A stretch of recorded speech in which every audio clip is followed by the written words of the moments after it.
Since before recorded history, the people of Britain have had first-hand experience of the strange and unusual. Spirits who haunt ancient castles, stories of werewolves and banshees roaming the countryside, and fantastic creatures like gnomes, fairies and pixies, all firmly embedded in our native folklore. This cultural experience makes us uniquely qualified to research these types of phenomena and help us find the truth of the reality that surrounds us. So sit back and relax as your hosts, Irene Allen Block and Mark Johnson, take you on a journey through this strange realm and together help us find the answers to the mysteries that lie just beyond our grasp. Welcome to Paranormal UK Radio.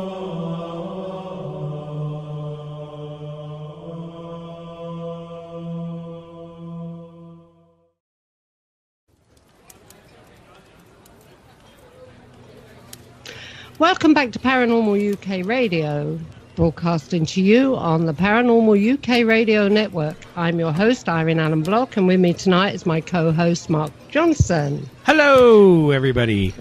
Hello, how are you? And where are we tonight? We're in the Cock and Bawls. Yes, we have not been in ye old tavern, the Cock and Bawls, in many a month, so... Now that it's Halloween, we decided, hey, let's get everybody together. Let's head on down to the pub, have some pints, and celebrate that Halloween is this week. Yeah, sounds great, doesn't it? But the only two that have turned up so far is me and you. Well, you know what? We have to be the trendsetters. We're here early. We're establishing the ambient atmosphere. And this gives us a chance to get well-oiled before everybody gets here. Yeah, and Gertie's with us. Gertie the bulldog. She's with us. She's under the table snoring her head off at the moment. Mark's been giving her too many sweeties. Yes, I know. Well, you know, we brought the paranormal pup to the paranormal pub. Ta-da! Paranormal pub to the paranormal pub. Yeah. We brought the paranormal puppy to the paranormal pub. Yes. So the paranormal pup to the paranormal pub. Yes. So we'll be having our pints, and you'll be having your Prosecco, and we'll be feeding her some crisps under the table. Oh, no, I've gone off Prosecco now. Oh, no, you don't want a Prosecco? What do you want tonight? No, I want a vodka martini, shaken but not stirred.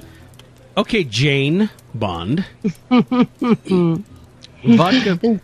And don't forget to put a cherry in it. You might as well just put some cranberry juice in it while you're there and have a Cosmo. No, I like cherries. I like cherries on top of everything, you know. I even have a cherry sometimes in my Prosecco. Have you had strawberries in Prosecco? That's good. Can't say as I have, no. Well, but if you have. But I did help my brother move this weekend, and his wife had a bottle of Prosecco in the fridge, so... Did you? Go on, tell me you did. No, I haven't. You drank it, I did not drink it, no. I respectfully will wait till the next time I'm over, and then I'm going to drink it. I can see you hinting. I fancy something bubbly. Something bubbly. I'm going, Connie, open the Prosecco. I hear so much about it, I want to try it. Gulp, gulp, gulp. Oh, God. Anyway, so what are we going to talk about tonight? Well, we're waiting for the barman to bring our drinks over. And we're going to be talking about all sorts of things dealing with Halloween. Ghosts, ghouls, but no goblins. Nope, still a goblin-free zone. No, we're going to have goblins in a couple of weeks. Yes. Because we're doing a thing on goblins in Wales. Yes. Goblins, elves, witches, fairies, all the old Welsh folklore. So I'm looking forward to that. That should be. Been advertising it for quite some time now. Oh, look, our first guest has arrived. Hey, Simon, come on over here. Hello, Simon. We have Simon Entwistle joining us tonight. Hi, Simon. How are you? It's great to be with you, and I must say the beer around here is absolutely excellent. Just got a pint of stout here. Lovely pint of stout. You can't do much better than a good pint of stout in a British pub. Oh, this is a real McCoy. What a great pub this is. What a great pub. Yeah, but Simon, has it got a head on it? The stout, it's a nice, thick, creamy stout. I reckon there's a touch of Irish about it, really. It's really, really delicious. Yeah? Oh, so it goes down quite well. Oh gosh, yeah. What I love about the United Kingdom is the amount of different ales you can get out there, and every county in Great Britain has a whole range of different brewers. But the one county that really does provide probably the best ale in the United Kingdom is Yorkshire. There's something about Yorkshire bitter, which is quite unique, really. One of them being Timothy Taylor's ales from Keighley in West Yorkshire. Yeah. And they're doing very well thanks to Madonna.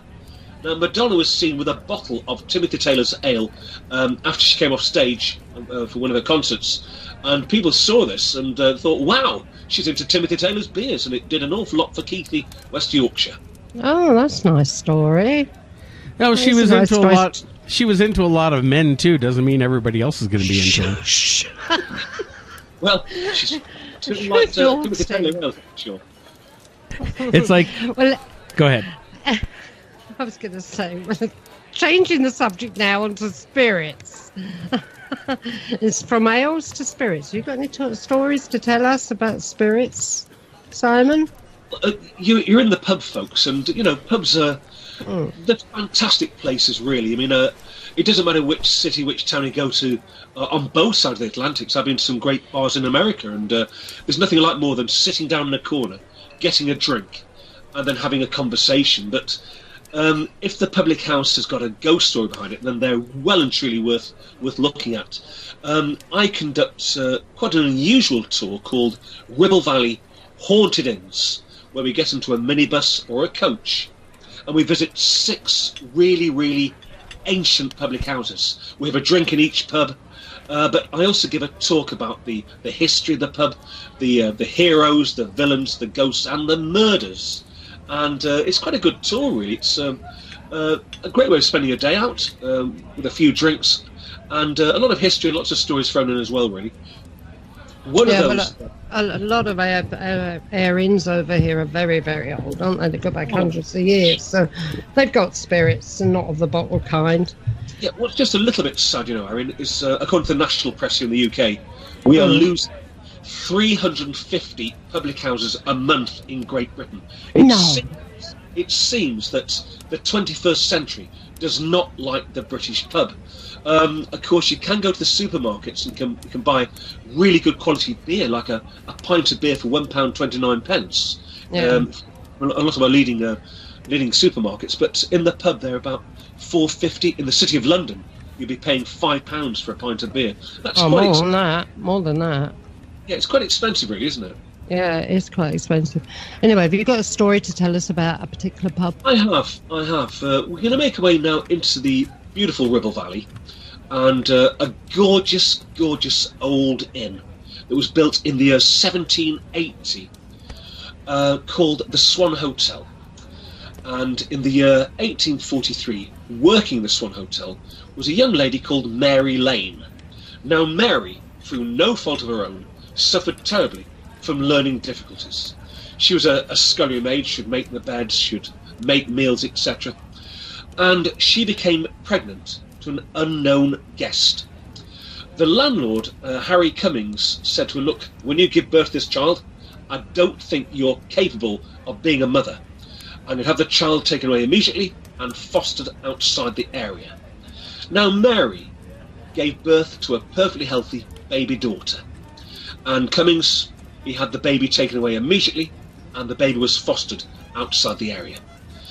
Now, Mary Lane may have suffered from learning difficulties, but the one thing she did have, like any mother, was a heart. And she pined, and she pined, and she pined for her baby girl. The pain of that girl's heart became so painful that she decided to take her life in the Swan Hotel. Her ghost has been seen by quite a few people. She's known to walk along the top corridor.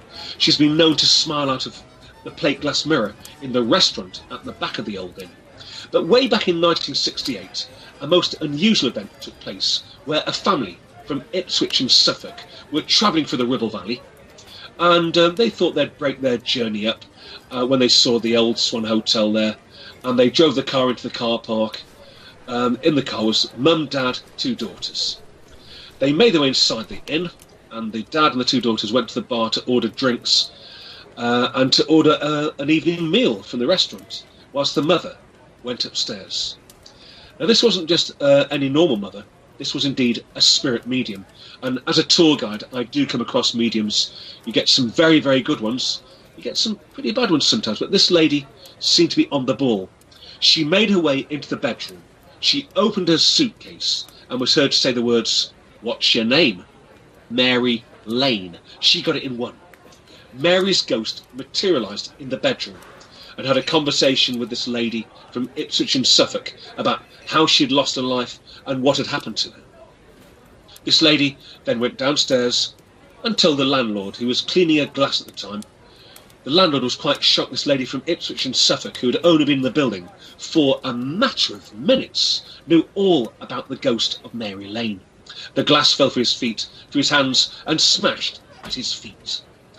Now, the Bishop of Blackburn was called in because Mary's ghost was upsetting quite a few people, and he exorcised the building.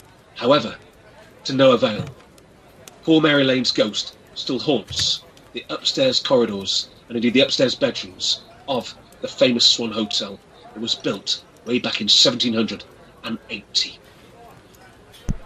Now, that's, it seems like all the great pubs have old ghost stories like that. This one has a ghost story, doesn't it, Irene? Irene? Yeah, this one does. Yeah, this one does. There's a phantom horse that trots up and down outside. But Isn't there, Mark? Is it a ghost? Or is it a time Well, it's a slip? ghost, yeah. Apparently, they at the time when it was an old coaching inn, and the horses and everything, there's one that trots up and down. You can hear it sometimes. Does it also leave ghost horse poop out on the walk? Well, I don't know. I've never seen it. But then again, it could be invisible.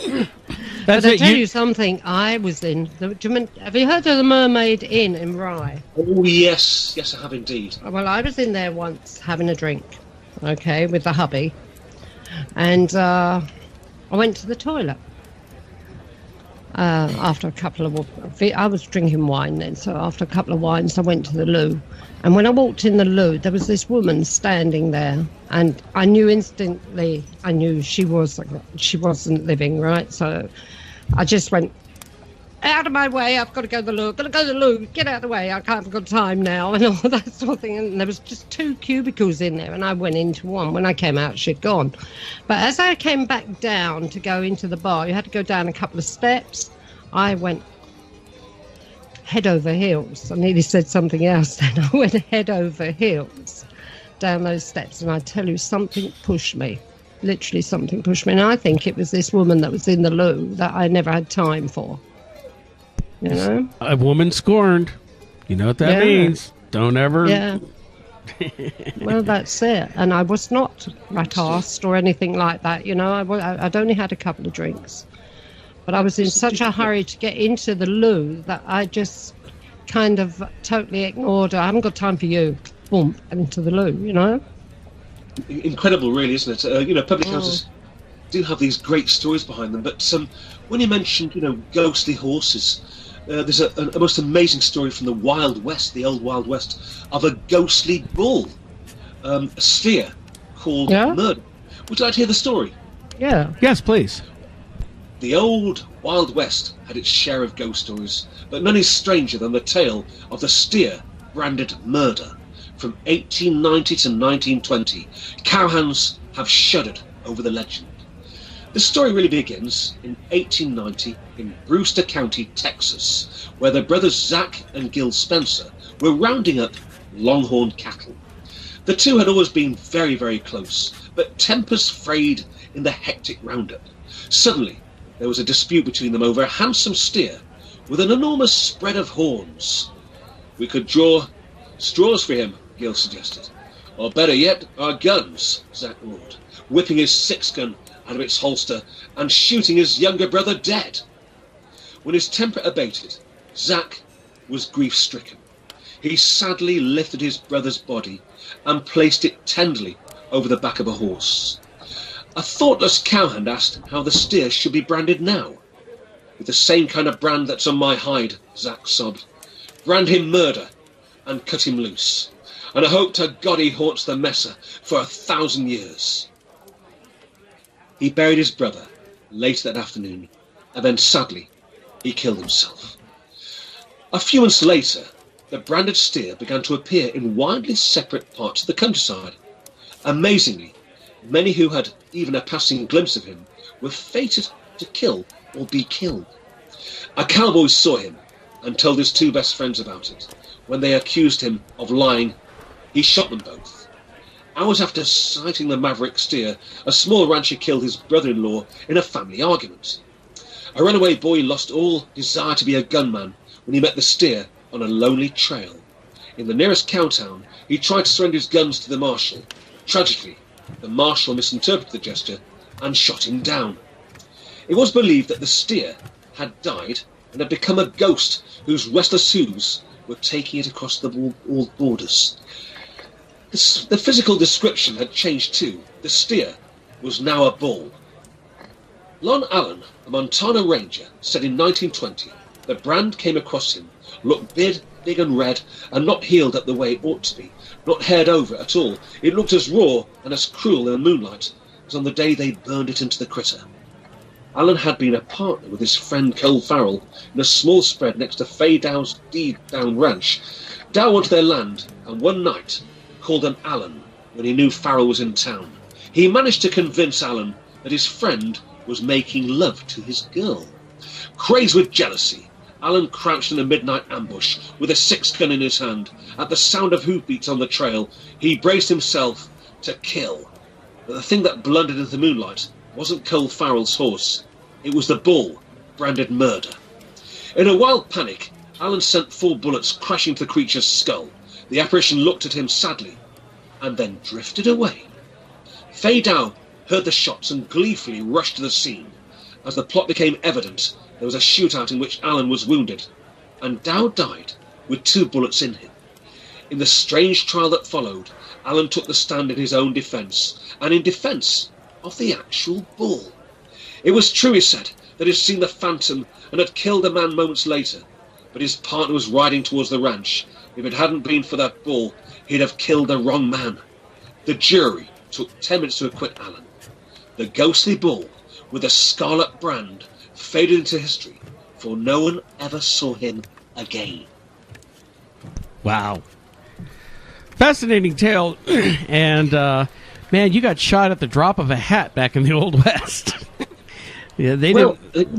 I'm sure Aaron will agree here that way back in the 60s and 70s, British television bought all the American westerns. The High Chaparral, Laramie, Wagon Bonanza. I mean, we were all fanatics. Little House on the Prairie. The Little House on the Prairie. We all loved that material. It was absolutely fantastic. And of course, you didn't need to have any dubbing because we all understood exactly what they were saying, really. Yeah, we did, didn't we? My favourite was the Virginian. Do you remember the Virginian? Oh, yeah, I remember that. That was great. Absolutely fabulous. They don't make them anymore, do they? They don't make them anymore. It's a shame, really. It's like the old spaghetti westerns, isn't it? They were brilliant as well. Yeah, with Clint Eastwood and all that. The day of the westerns kind of waned. They try to bring them back once in a while.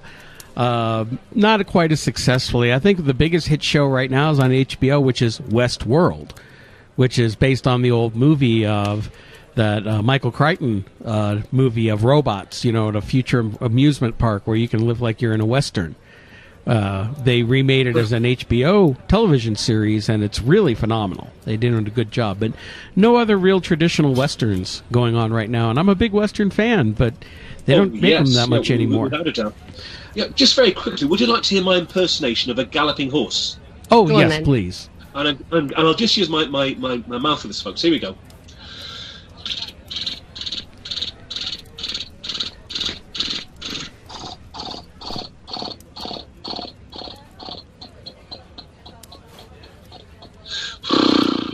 The Virginian.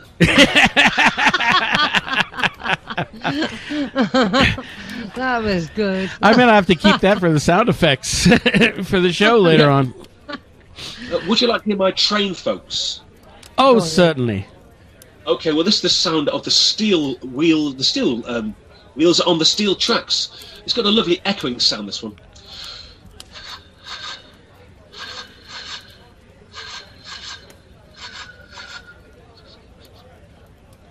That does sound like a train, doesn't it? Yes, it does.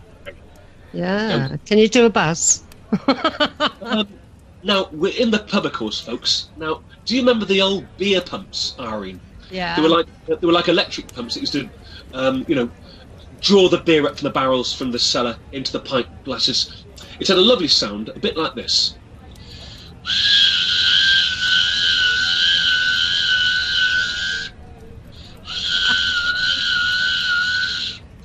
I do remember many years ago in a local pub, and the landlord had gone to the toilet, and I did the impersonation of that, and he came rushing back convinced that someone had gone behind the bar to serve themselves.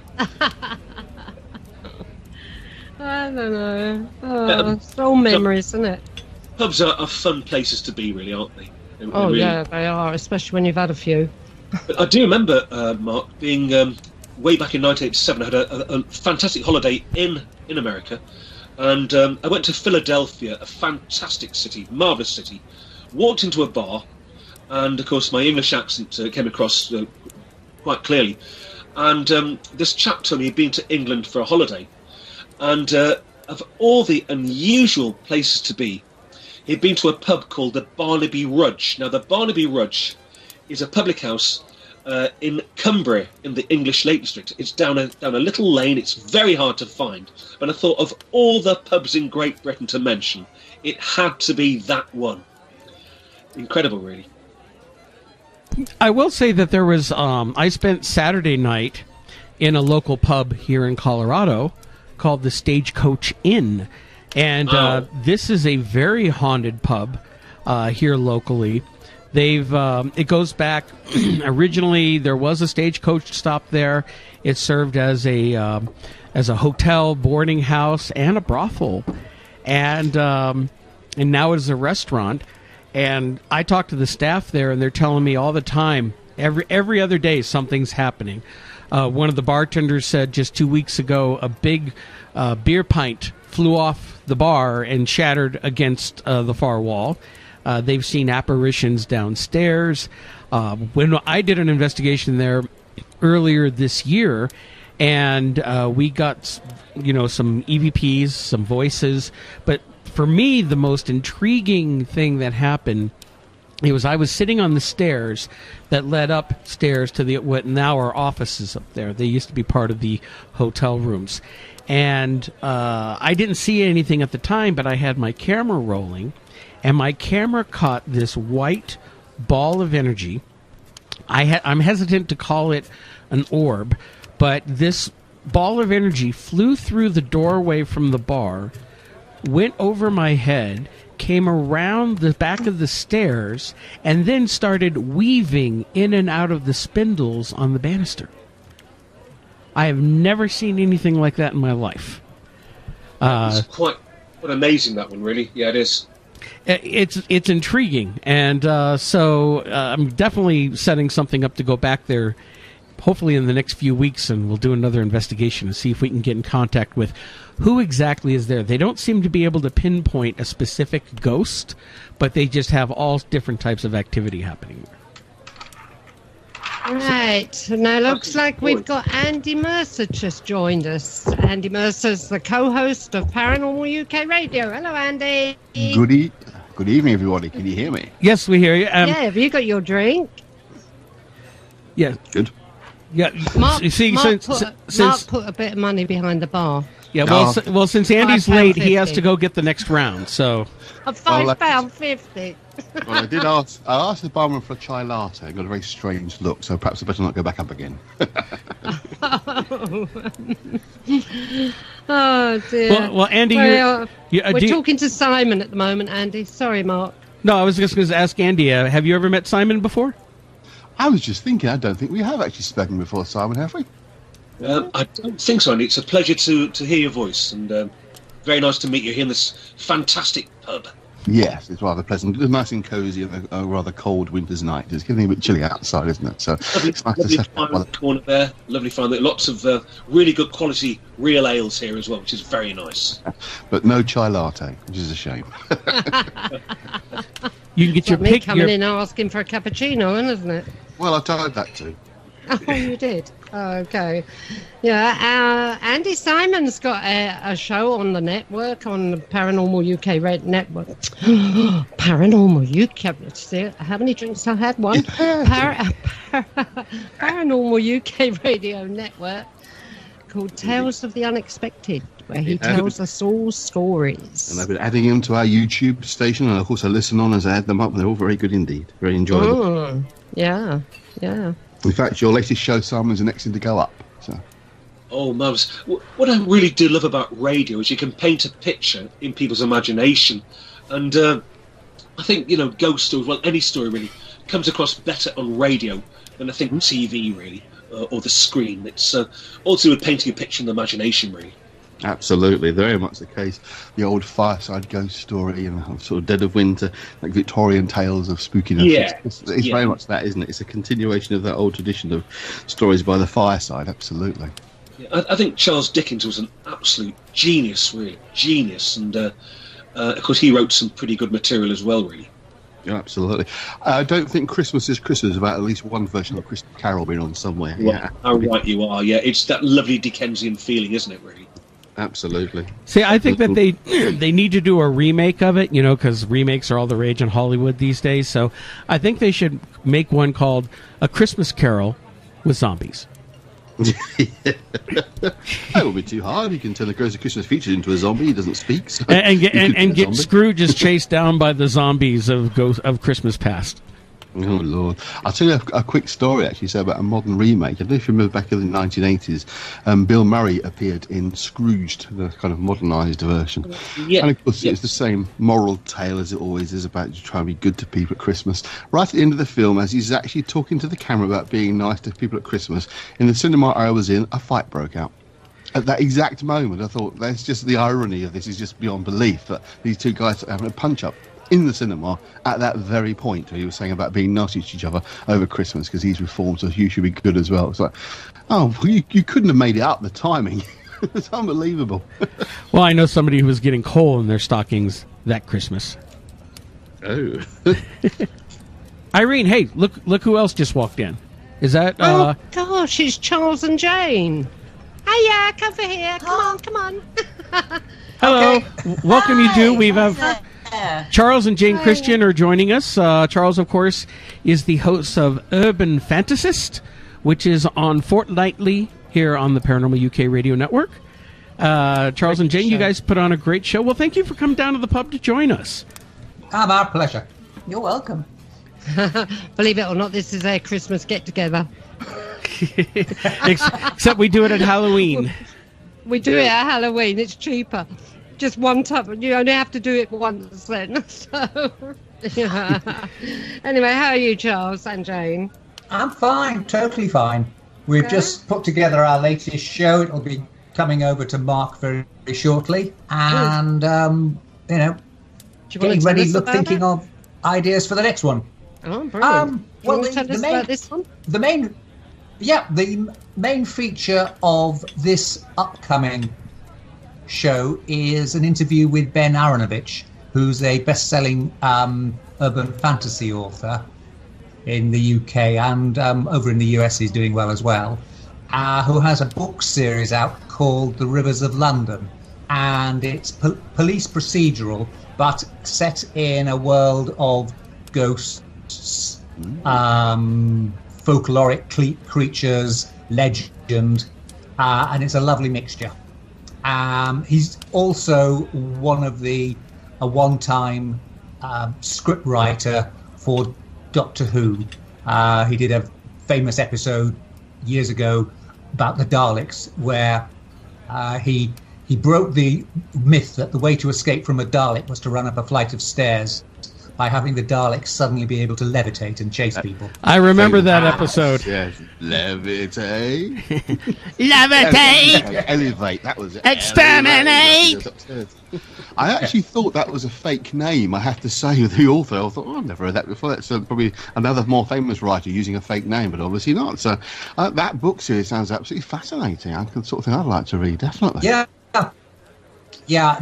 The name Aronovich, he's got a couple of brothers. One's who's a newspaper journalist and one's who's in the figure as well. So the name probably is what's catching you on that one.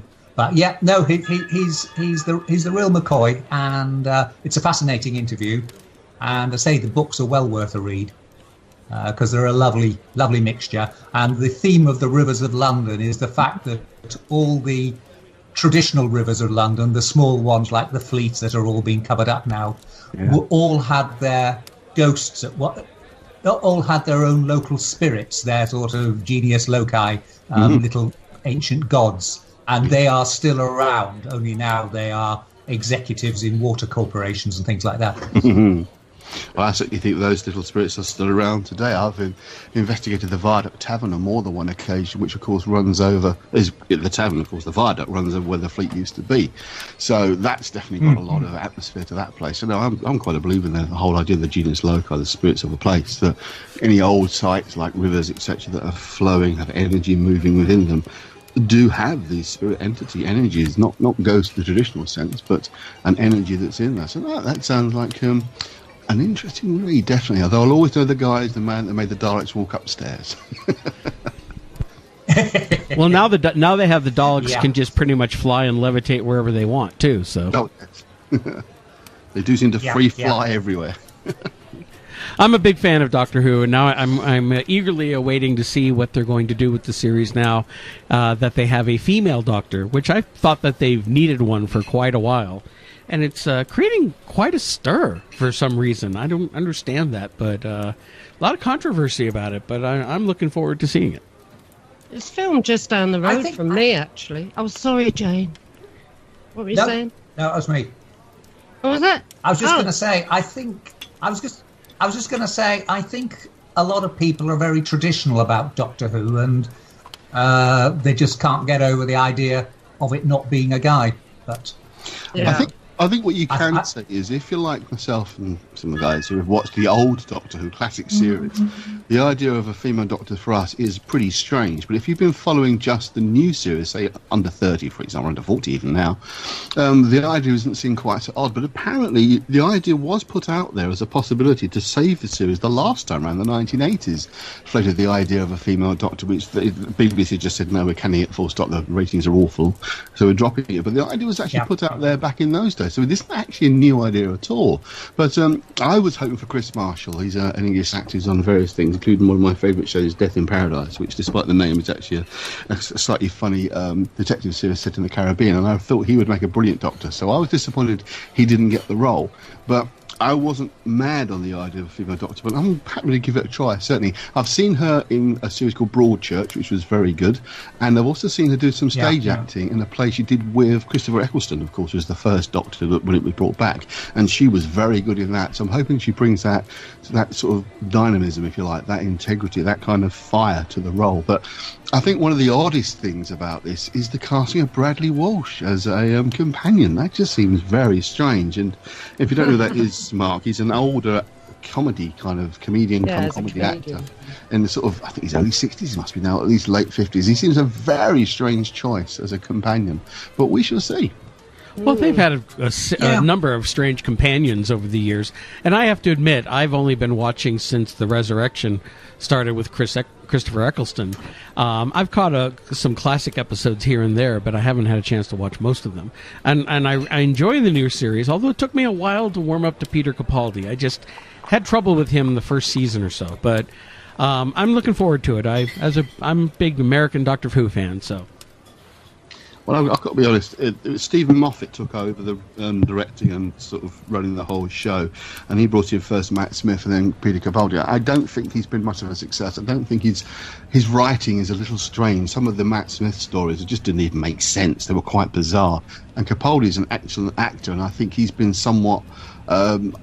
underwritten for. The guy is capable of a lot better acting than you've seen in Doctor Who. He's been in a couple of things I've watched before. There was a series called Prime Suspect, again a detective drama, where he played a transvestite entertainer, and he was brilliant in that. He really was brilliant. He also did a series based around politics, which I didn't see. Apparently, it was a comedy thing. He was good in that as well, and I think he was underwritten for. So I think that's a bit of a shame with Capaldi. I think he could have been really good, but I think the writing has been not great, and I think that's one of the reasons why it suffered a little bit recently. But no, I was shocked to say the least when it was announced, because I wanted Chris Marshall. I think he'd be brilliant as a Doctor, but I'm going to give it a try. She takes over at Christmas, but it's not until next September that we actually get to see the series. I'll be honest here. I have a friend of mine who has connections, shall we say, to the Welsh production company that are behind Doctor Who. So I've had a few insights as to what's been going on, and she's was high on the list. She wasn't the first choice, I'll tell you that much. That's a bit of an exclusive for our show. She wasn't the first choice, but she was high on the list.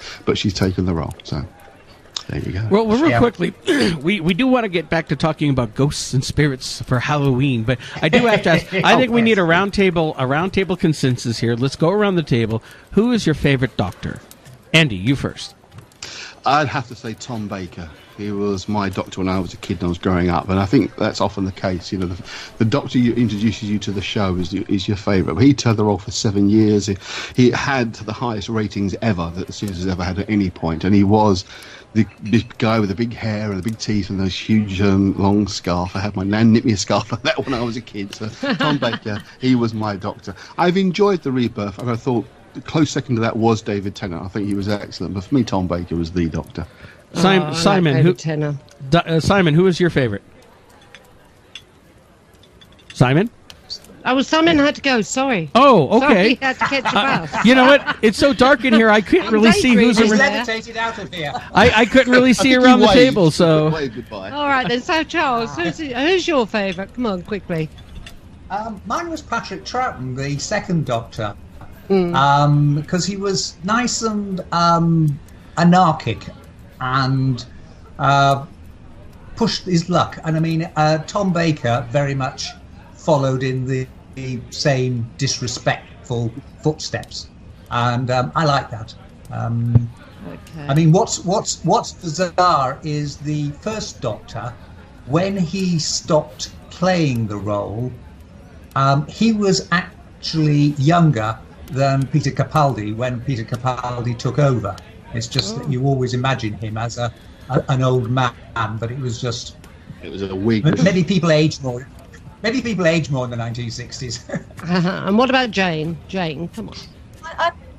I'd have to say Tom Baker as well. And after he left, I think that was when I really stopped watching. So I can't really add much more to that conversation. Just I associate.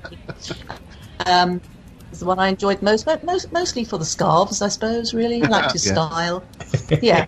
How many grandmothers knitted scarves like that? Oh, absolutely, yeah. Oh my God. Interesting. My mother did.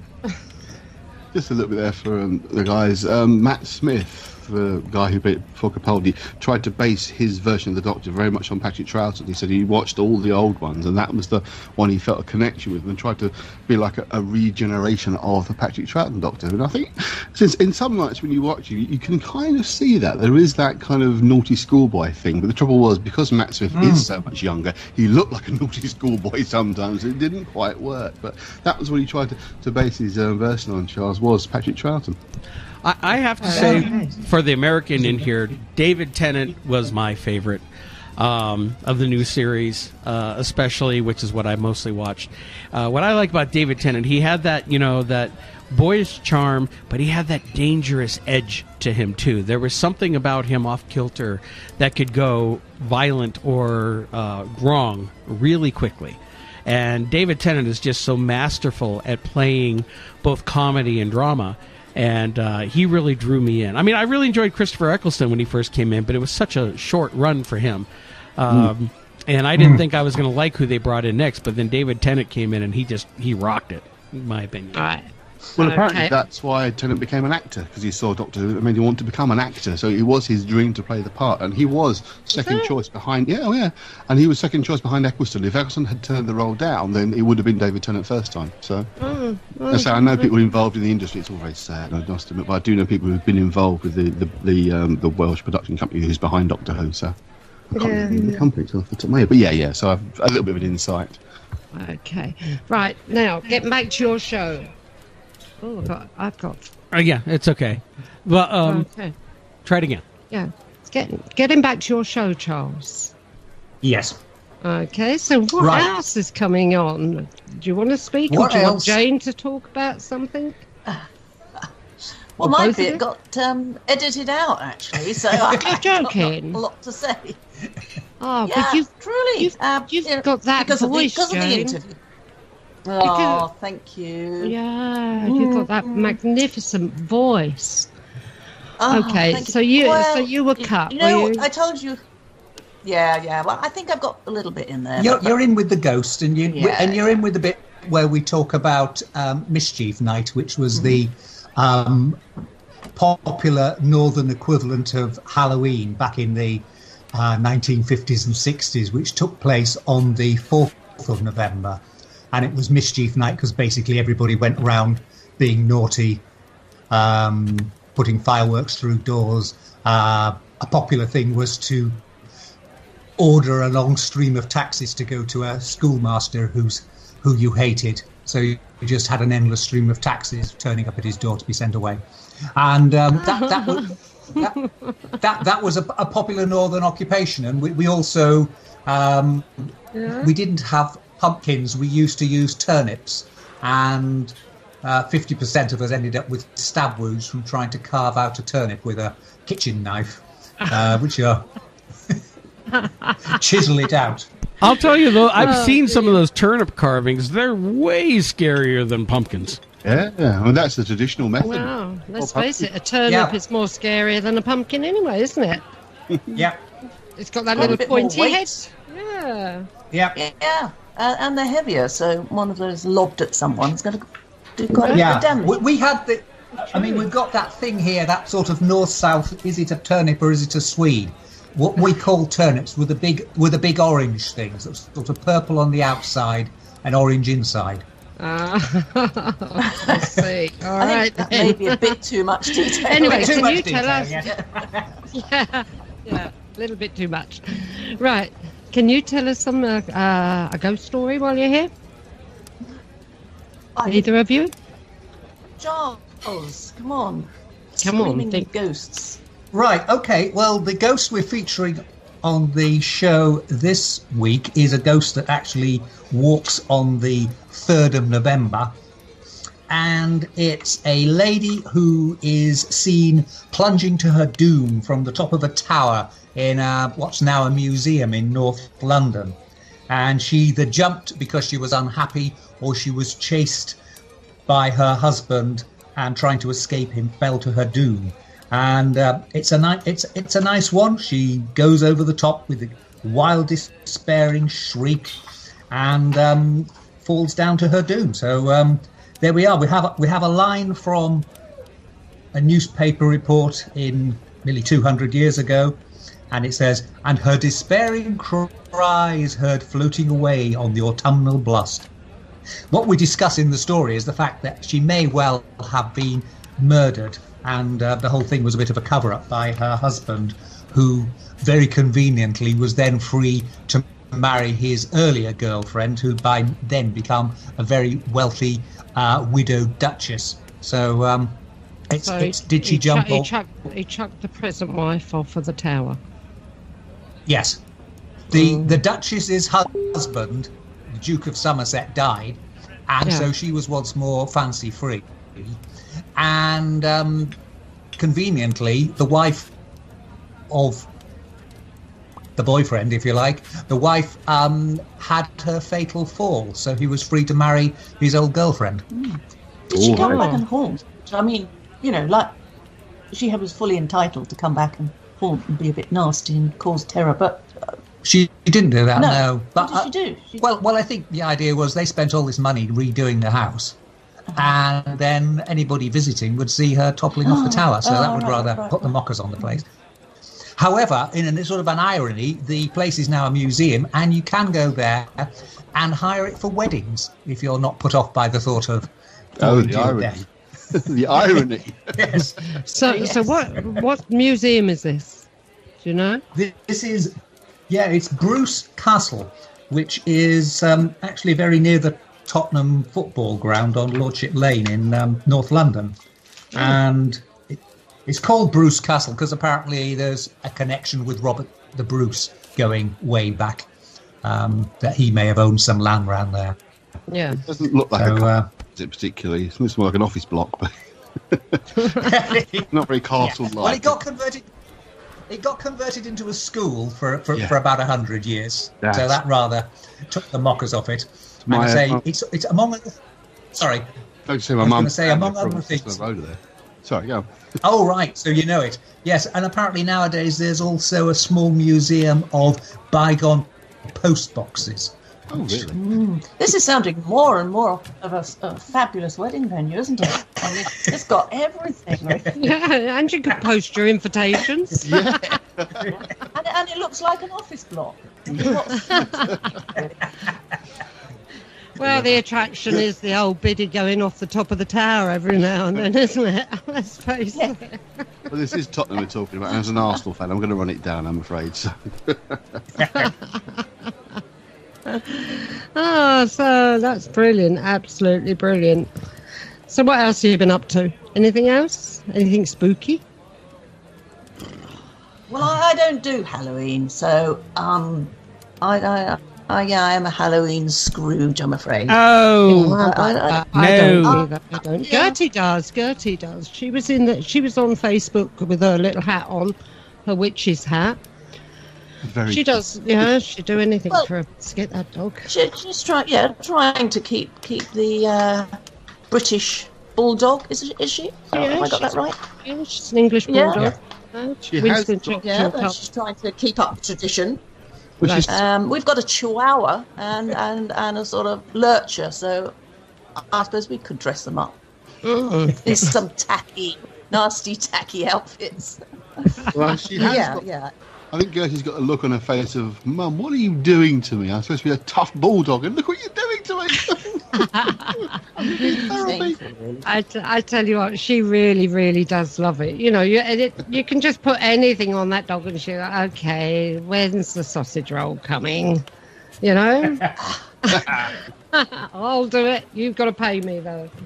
Sausage roll, biscuit, whatever. That's the treat bit of Trick and Treat, isn't it? She's up for the treat bit. Actually, if you look under the table at the moment, you'll see her under there. She's snoring away.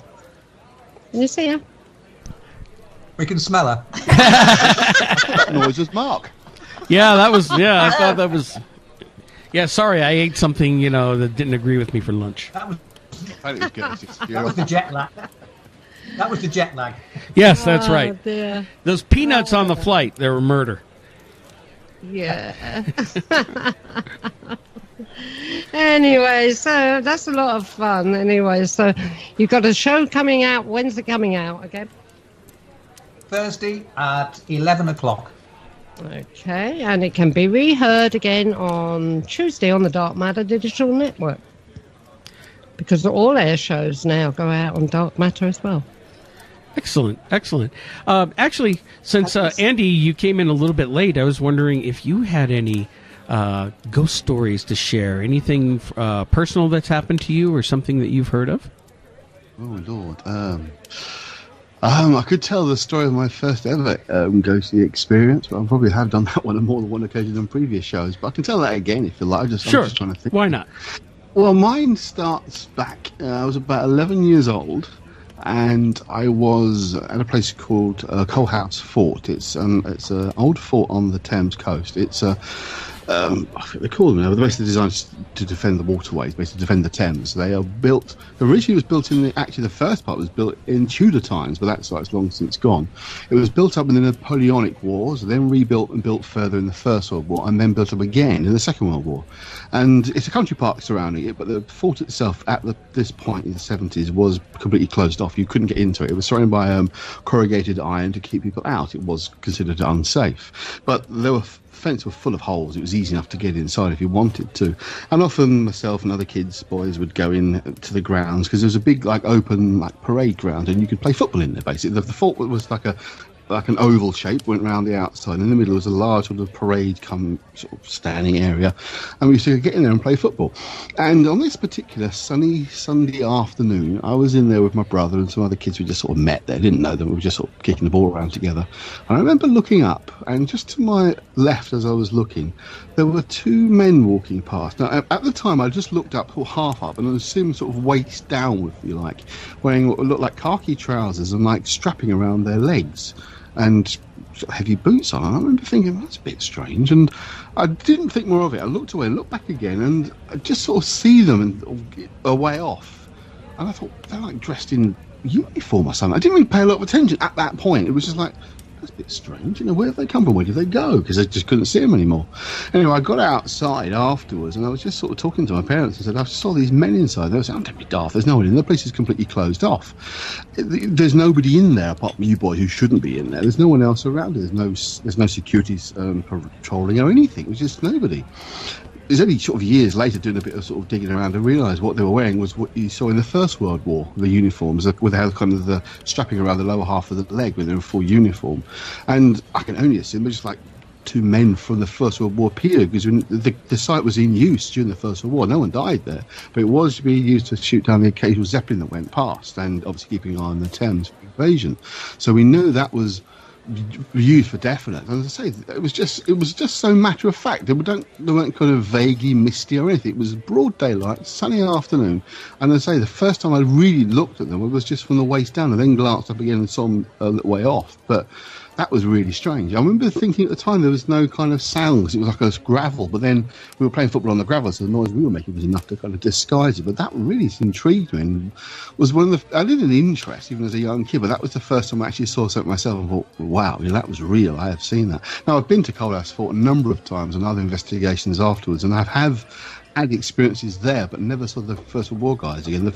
The few times I've seen stuff has been more Second World War than First, but that was a very real experience. And very, even now, we're talking about 40 years later, almost 40 years later, I can see it in my head. I can see the legs as clear as anything, about 10, 12 feet away from me, just walking past, and kind of registering that was odd, but not really paying a lot of attention, then looking back and seeing them a little bit further away, only for the briefest time, and thinking, that was weird. So that was my first sort of personal ghost experience, or whatever you want to call them. Yeah, it was pretty amazing by it. As I say, at the time, it didn't mean a lot. It's just later on I thought, no, that was strange. So that's spooky. Well, how would you say that experience has affected you in what you're doing today? Oh, well, it started my interest. As I've probably said before, it's always been a parallel for me. My interest in the occult and the interest in the paranormal have sat side by side, but not intermingled. It's a funny kind of thing. And when, in later years, I got involved in sort of the events companies and doing the ghost investigations and doing what they call I used to call a locations medium. I don't even like the term medium, but I've always been able to pick up thoughts and feelings, if you like, and images of locations, things that happened there in the past, and able to describe them. So it was just a recognition. I was doing it actively, consciously trying to make communication, but I'm realising that I could just sort of pick things up, my symptom anyway. But it was never like Auntie Nell who'd passed away, or the stage mediumship stuff. I've never been able to do any of that. It's never interested me, to be perfectly honest, but I've never been able to do it, certainly. What I could do, and I have done, as I say, is locations, pick up feelings, impressions, images, if you like, from locations. And the ones that stood out for me that kind of confirmed this was real was fairly early on working with a company called Fright Nights. They managed to get hold of Alton Towers, the actual Alton Towers building, which is a very large old building at the back of Alton Towers, which is a fairground, amusement park, whatever you want to call it, with lots of rides there. But the building itself is kind of empty shell. It's enormous, but it's empty. There's no one living there. It's literally just the stone walls, all that. There's no sort of grand flooring. It's just the stone base of the building. It's like an empty shell, if you like. And the first time I went there with them, I was walking around and I was seeing things connected. I've not told the story before, but I was seeing things connected with the Middle East, with Sumerian, Babylonian. It's like, what on earth?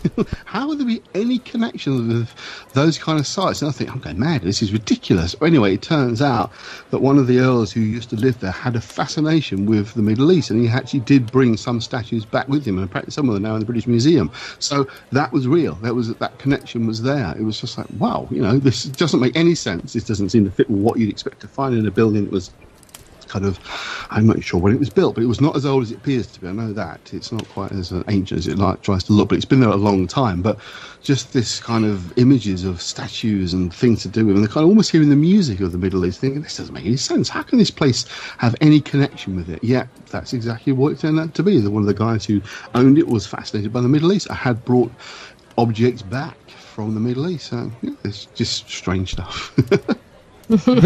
Well, we've been joined again at the table by another few guests and show hosts for Paranormal UK Radio. All right, so we have Neil Gettysward. Hello, good evening. Paranormal Peep Show. Hello, it's great to be here. Hello, everyone. Good evening. Thanks for joining us, Neil. Hi there. Hello. Hello.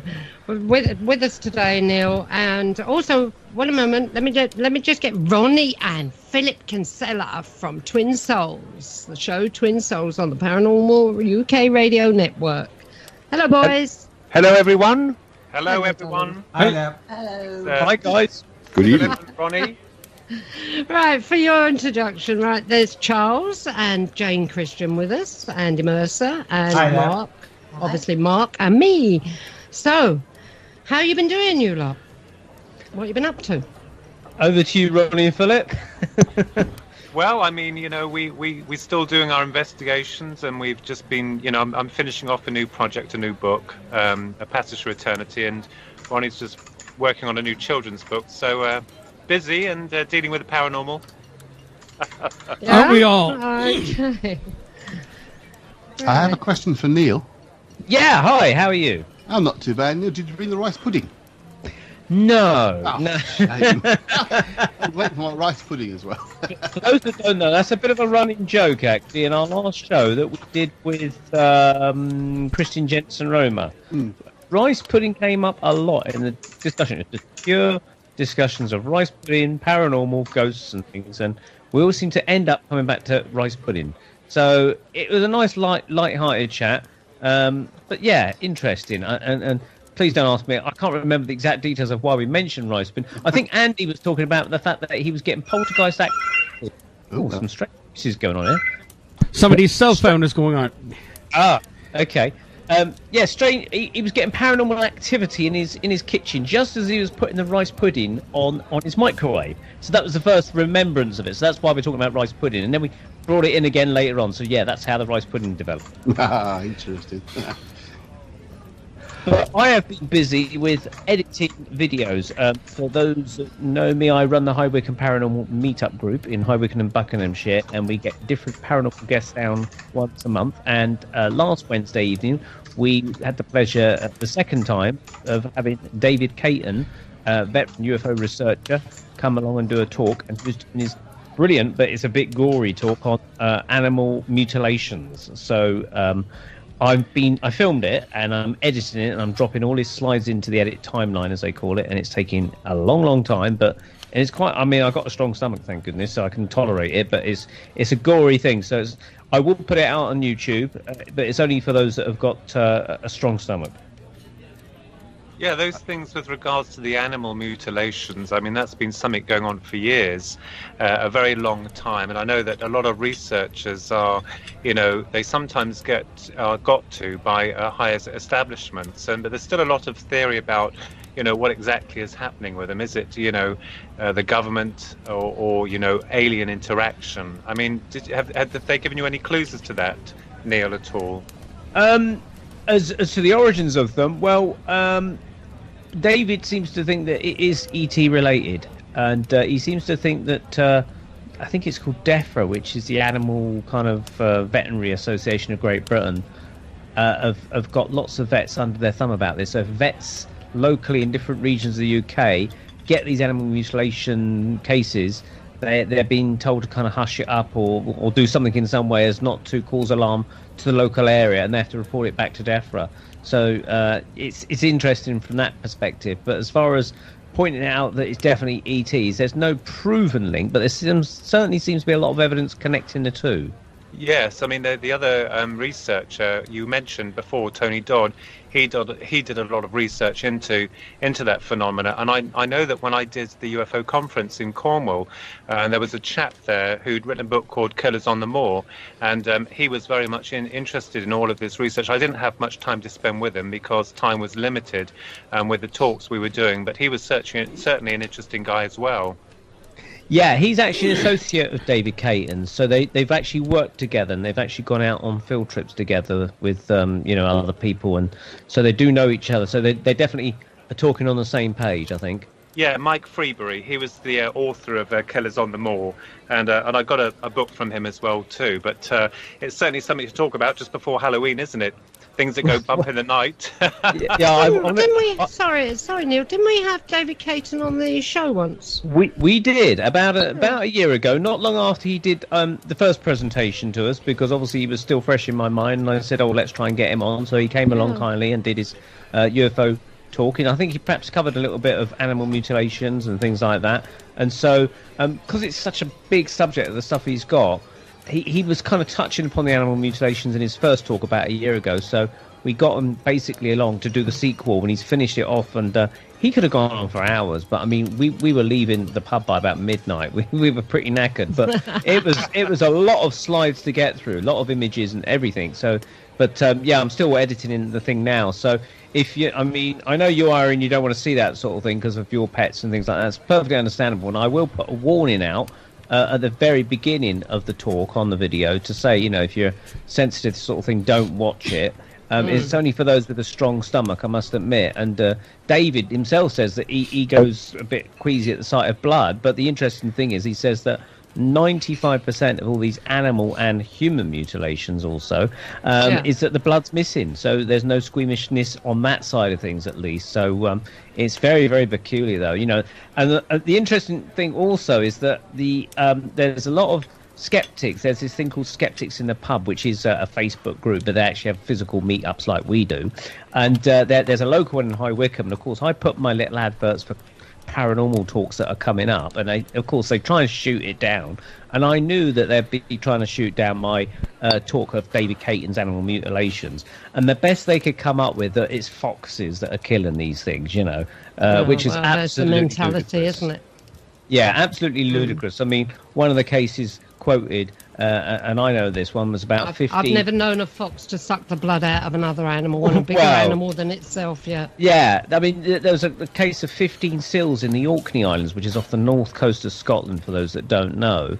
And these seals were all beheaded, but they're actually beheaded all in the same point of the vertebrae, in exactly the same point in each one. So if some mad axeman's going along chopping the heads off seals, he's absolutely getting it bang on each point of the vertebrae, on each seal, as he's chasing them around the beach, which is really hard to prove or even fathom. And they can't even say that foxes are the ones there, because the thing about the Orkney Islands is that there's no native foxes on the Orkney Islands, you see. So you can't blame foxes for that one. Yes, Neil, in relation to that, this is Ronnie, they do describe laser instruments having been used. The cut is so refined that it's not an axe or any kind of tool. It's an actual laser beam, they reckon, has been used to cut intricately into the skin to take parts of the face off and the udder and all that. That's right. Yeah, this is the thing that Dave was pointing out. It's not only been noted in this country, but Linda Moulton Howe in the US has also reported similar things. And in fact, she's found some really strange things on some of the cows that are found out there. I think in 2 cases in particular, is that when they zoomed in on some of these cows, not only did they find hemoglobin blood on the backside of these cows. Now, that can only be produced really in a laboratory where you've got things spinning around to produce the hemoglobin. Yet they found crystalline versions of this hemoglobin on the actual cow itself, and you're thinking, how could that naturally occur there? But they also found certain segments of where this cow was cut up. They found like special it's like a serrated edge, almost as if you've got those special scissors that cut tomatoes in a funny fashion. On a microscopical level, they found that the edge of the flesh where it's been cut has got almost like a very serrated edge, where it's almost like a special kind of tool that's been done. And again, you can't say foxes have done that.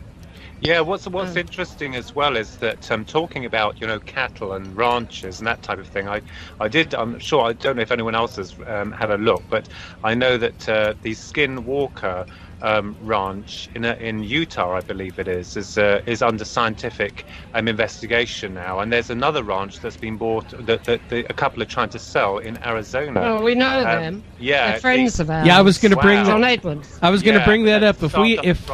If we have $5 million, we could pool our resources. We could buy it. It's up for sale. He's a very good close friend of ours. So, and I believe you and Andy interviewed him when I was away, didn't you? We did indeed. Yes, we did. And John has a very unique story. I've been following it since he came public about 2 years ago. And but he's been dealing with this phenomenon on his ranch for 20 years. And a few TV shows have gone out there. Ghost Adventures went there and did an episode. And, a lot of investigators, he has an open door policy of letting people come out and investigate the ranch because he really wants to share what is going on with the public. And John's a no-nonsense, down-to-earth guy. And he pretty much lets the evidence speak for itself. He has a lot of wild claims, some of which, when you first hear them, when he claims he's killed aliens with his samurai sword, sound utterly fantastic and ridiculous almost. But when you hear his story and then you start seeing the activity around his ranch, I mean, even last night he posted a picture he took while out feeding the horses. There's this UFO hanging over the hills. I looked at the pictures a little more closely. I was able to enhance it and bring it out, and the way there's these four lights are together, it's not an aircraft, a conventional aircraft, but there also seems to be a hazy figure, misty-like figure in the foreground of the picture. So it's really interesting what's going on out there, and that's what one of the things I really want to do before he sells the ranch is get down there and investigate myself. But he's trying to get it soon because they're tired of it. They're tired of what they've had to deal with for 20 years. They want to get out and live a more peaceful life. But he would also like to sell the ranch to somebody who's going to continue the research and the open door policy with the public. So, again, anybody wants to donate to my $5 million haunted ranch, alien ranch fund, I'm taking donations. He was trying to get the money out of me the other day, but I wouldn't give it to him. Plenty of barbecues with the animal mutilations then in that ranch, I guess. Yeah. Right. Is that why Mark has put a father behind the bar then? Because he's trying to set us up for this place. Well, yeah, because, that's a fiver away from towards the fund. We could be sponsoring our own. We could be killing our own aliens if we get our money together. Who's with me? Oh, yeah, all right. Listen, okay, let's change the subject now because I'm getting a bit wheezy. Anything spooky been going on with you, Ronnie and Philip? Philip, you're very quiet tonight. That's me, Irene. Oh. This is Ronnie. I've never actually seen a ghost myself. I've never seen any paranormal activity other than UFOs. But Philip here has. So, yeah, I had an experience, or people say about ghosts and things, but I can't say that it was ghostly. What happened was that in the year 1999, we'd lost a friend of ours. He was young, he was 20, to cancer. And before he died, I asked him whether or not he would do me a favor and he would appear to me after he died. And I knew the request was way out. And I thought he'd hit me. And he looked at me and said to me, well, how would you expect me to do that? And I said, well, I don't know. You'll find a way. And he said, well, I'll tell you what I'll do. I'll beam down like they do on Star Trek, because he loves Star Trek. Well, he passed on June the 25th, 1999. And it was in the winter of 1999 where I stumbled across this book that was called Reunions by Dr. Raymond Moody. And I'd read in the book how you could communicate with your loved ones who passed over using a mirror. The Egyptians used it. It's called scrying. And I'd used this technique to see if I could contact him, and I got no results, so I put the mirror away. And when I come back from work one night, I come in, and I went into the kitchen, and we got a small conservatory, and the glass looks like, with the outside being dark, it looked like a mirror. And I sat there on the chair with a cup of Rosie Lee, and I was looking through the glass, and all of a sudden I saw this young chap walking to the back of the house, and I thought we got an intruder. So I stood up and it wasn't an intruder. It was Gareth, and he had his cap, his white T-shirt, and blue jeans on, and he was looking at me through the glass in a way to say what's up. And then he sparkled and disappeared. And I remembered I was so shocked. I pulled back the conservatory glass doors and went out the back door. He was gone. I remembered I laughed and then I cried. And, you get these people saying, oh, you saw it because you wanted to see it. Or, do you know what? That's absolute rubbish. What happened there was actual physical, a whole person. It's like seeing someone walking to the back of the house. And, I know I've recounted that in Reaching for the Divine. I put that story in there, and I called him Gary in there to protect us, so there was no disruption with his family. But now it's okay to talk about it because, and that really happened. And if anyone says to me, I really hate it when people say what they think you saw when they weren't there. And, that's the one time that I actually saw a deceased person that come back to see me. I had also seen Princess Diana once when I was meditating in the lounge. I thought, how rude, she gate crashed. But I just saw That's typical of Diana. But I just saw the image of her face. You know that sad look that she gives, that little look, compassionate stroke sad look she used to pull. Well, it was really bizarre because I just saw the image of her floating in the air and then disappeared. And I do go to people saying, how dare she gate crash? So that was, most of them, as you know, has been the UFO stuff, but they still are connected, maybe on different tangents of reality. But in terms of ghosts, I wouldn't call that vision of Gareth a ghost. I'd say it was more of an apparition or a building up of his energy to prove to me that there is life after death. Oh. It's nice that he came back and let you see him. It really is nice. I think it's interesting that sometimes for all of us, we're all important, we're all special, and I think sometimes, because I like all of us connected with the Paranormal UK radio and American as well, is the fact that we're after the truth. And some people really annoy me when they say, oh, you're up with the fairies. But if they read and if they study and if they look into it, they'll start to discover that there's more about them than just the simple flesh and blood creatures with a sell-by date. I love that. That always makes me laugh. And what about you, Neil? Have you seen a ghost? No, unfortunately I haven't. The nearest I got to seeing a ghost, and I still doubt it, was back in about 1991, something like that. I was then staying at my then girlfriend's house with her parents, and I was sleeping in this room by myself. And I woke up in the middle of the night because I heard a voice, but it wasn't a really clear, distinct voice. It was more of a mumbling voice that you couldn't really discern any kind of sentences from. And it was standing by the door, or in the doorway, but the door was shut. But I could see only the lower part of it, like the trousers, as we say in the UK. And I could see a sort of figure going upwards, but I couldn't really see any kind of detail in any head or face or anything. But it appeared to be saying something, and I was going, what? Hey, what are you saying? Half asleep kind of thing. And I was a bit spooked by it, I must admit. So I kind of turned over. I should have been a bit braver, but I really wasn't in the mood for that sort of thing. And I actually thought, maybe it's, my girlfriend's grandfather's passed over or something like that. Because the only person I could think that had baggy trousers like that was her grandfather, being a really elderly chap. But he was still alive, so to this day I don't know what it was, but I do know that very same room, she had told me some years earlier that she had woken up, and in the room standing over her, looking at her, literally as she was waking up, was this man standing there with a violin, which freaked her out completely, so she put her head under the covers on that one as well. Oh. Yeah, a musical ghost.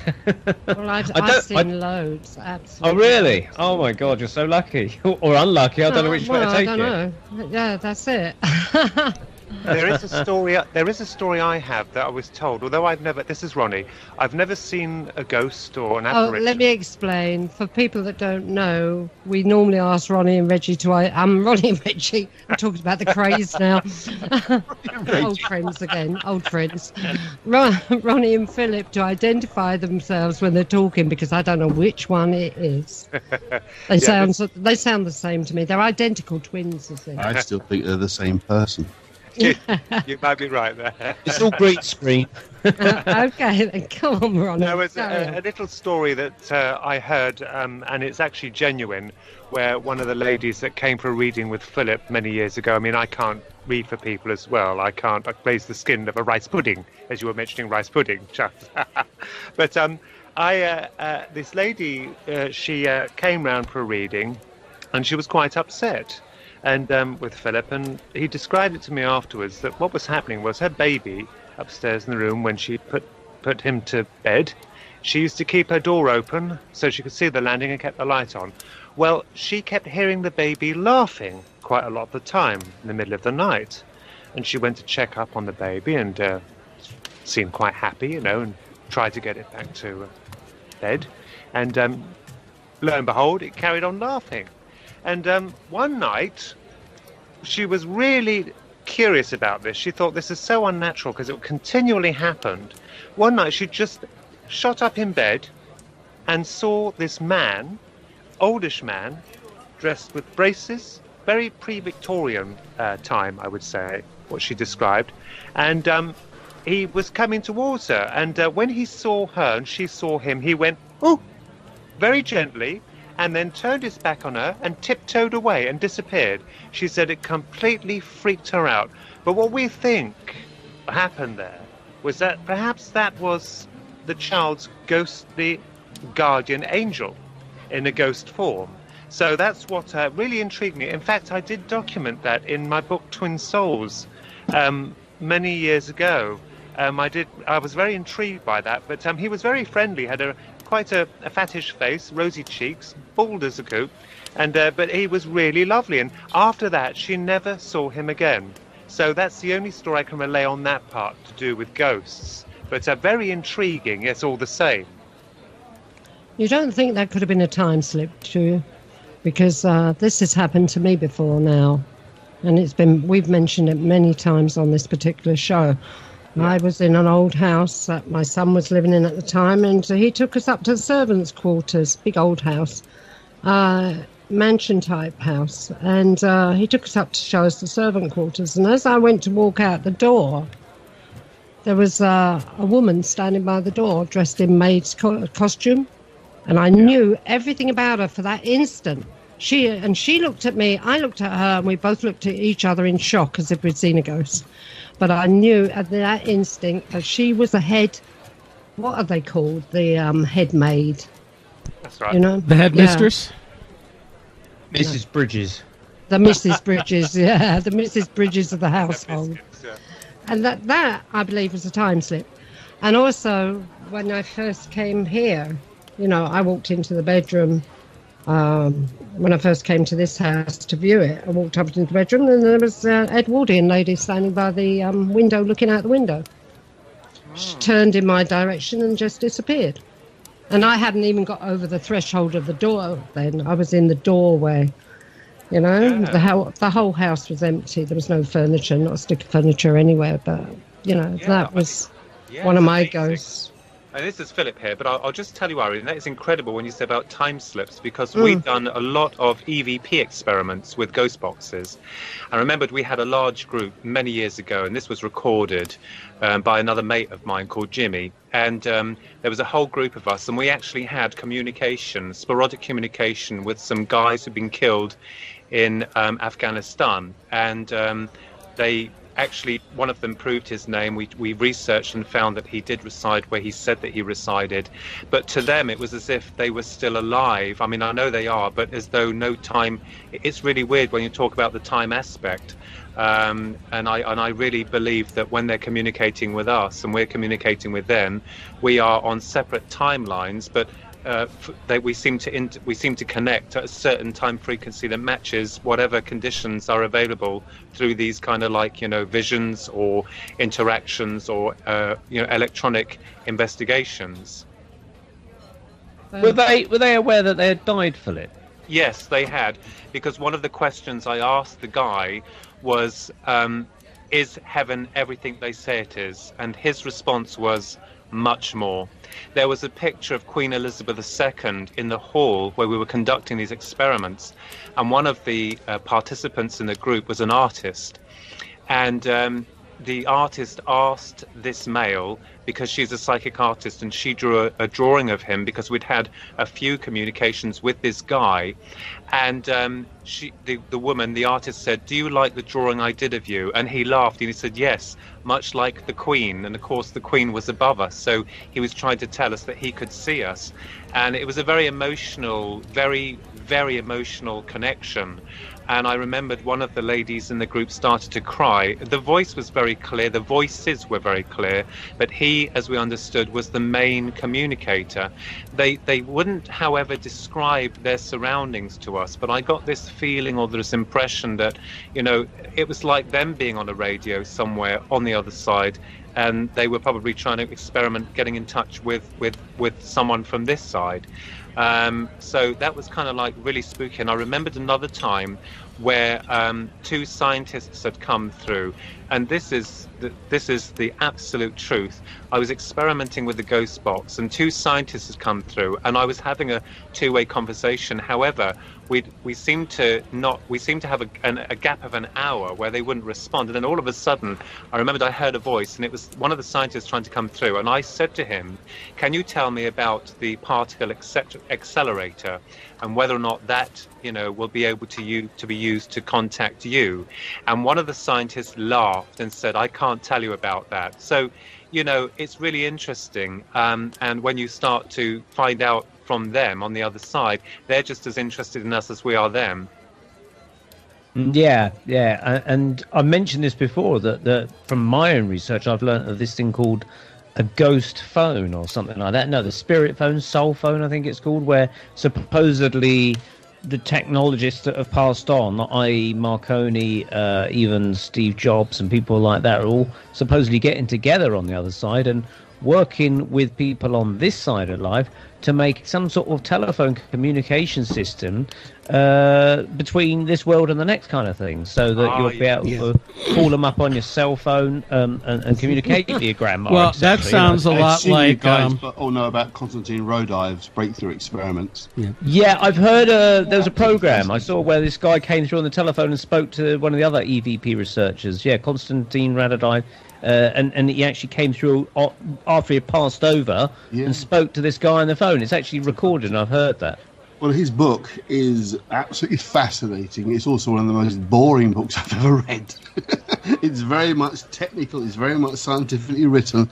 It's when you keep in mind what he's talking about, you think, well, hold on a minute. But it is, in fact, it's one of those, the problem with it is it's been unable to be replicated. That's always an issue for me. No matter how wonderful someone's communication or evidence is, if it can't be replicated at all, then I have to ask questions about it. I mean, I find what you guys are talking about absolutely fascinating. I'm not a believer in the other side sort of hypothesis, if you like. I'm more, perhaps a bit more what Irene was saying, a bit more about time slips and that kind of thing, of alternate realities intermingling with each other, no sort of parallels, rather than your conventional heaven and hell, afterlife, ghosts, that kind of thing. And my own research is taking far more in the direction of parallel realities rather than anything else. But it's fascinating stuff, absolutely. By whatever means, if there is communication happening that we can then verify independently, including stories like people say they're going to do X, Y, Z after they pass away, and that information then comes up, i.e. through mediums or whatever, then that is absolutely fascinating stuff.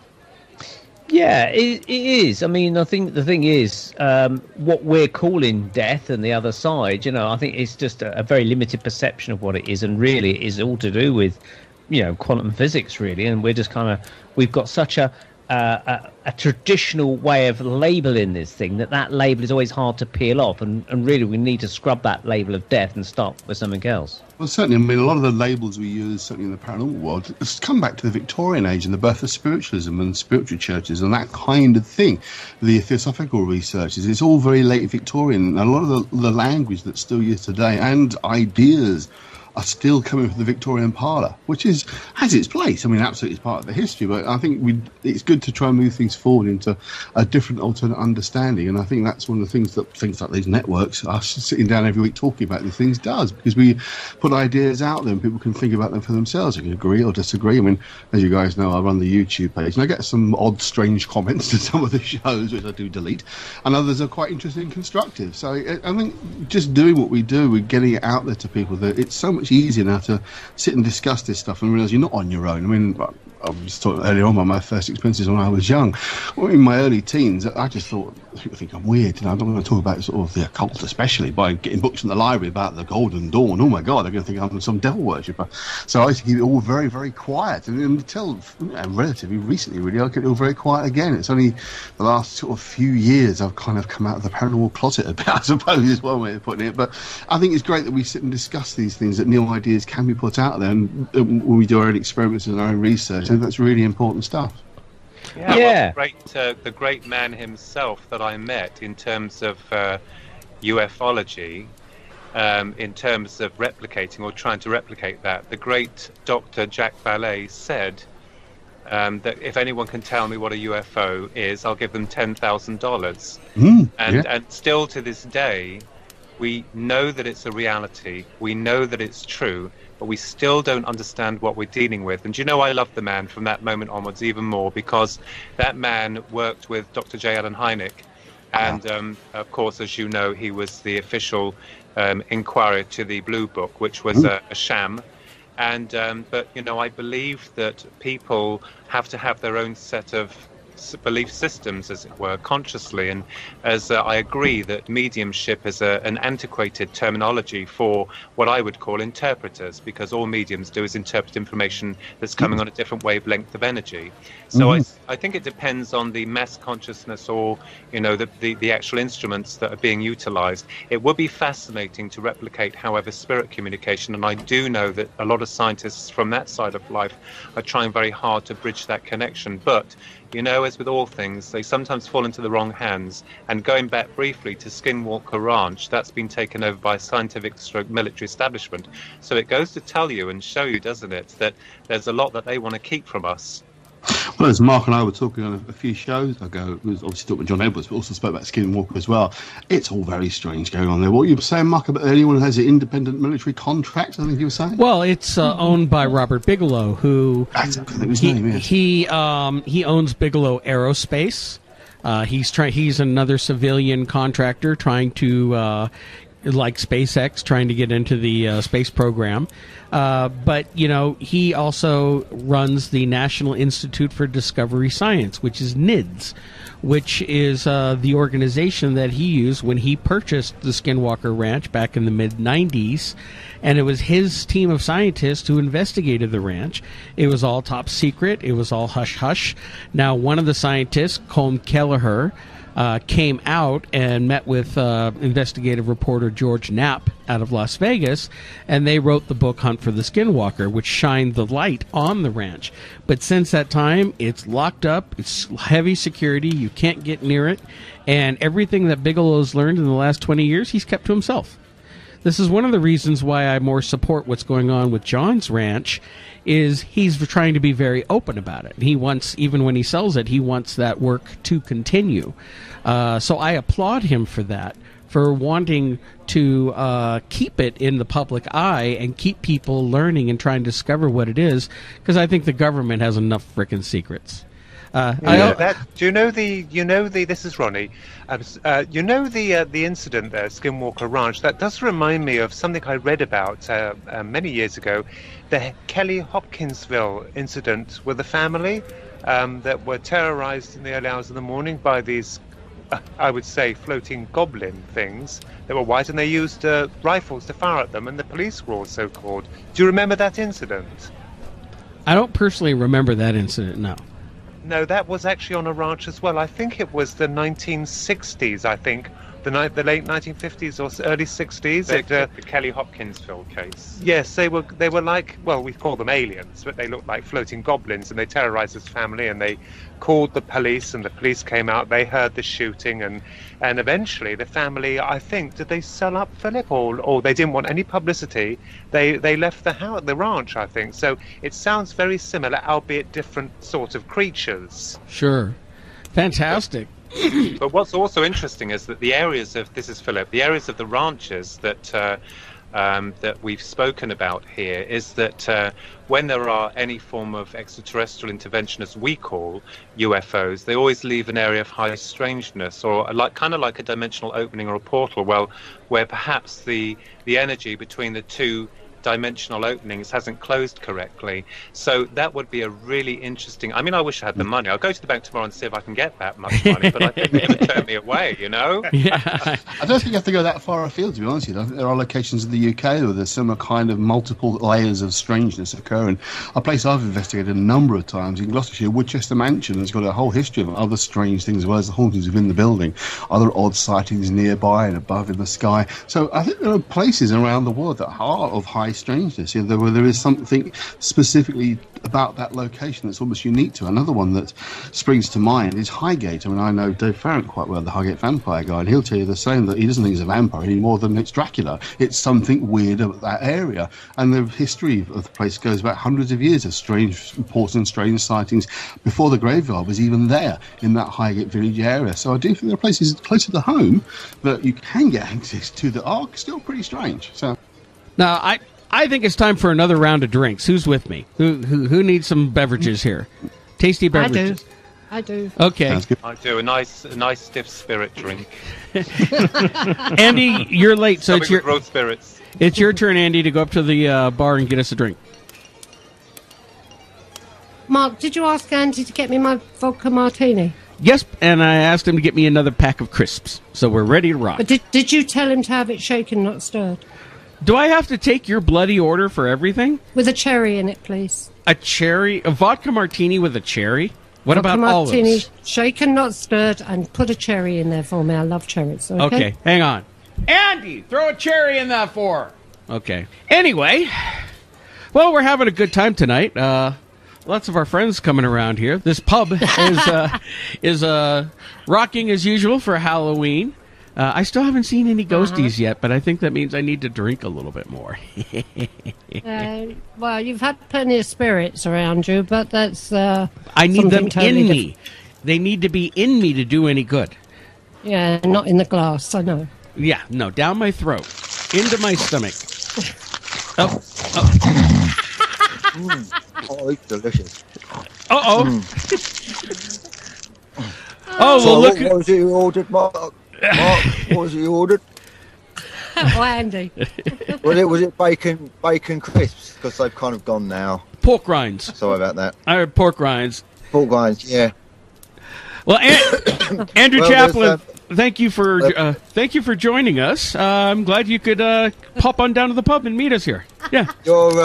Your crisps were really nice. Oh, really nice. Really good. Yeah. Okay. Do I And get any left for me? There's a couple of tiny ones at the bottom. Andy chewed up ones, but Andy spat back in the packet. Yeah. Irene, I ordered your vodka martini shaken, not stirred.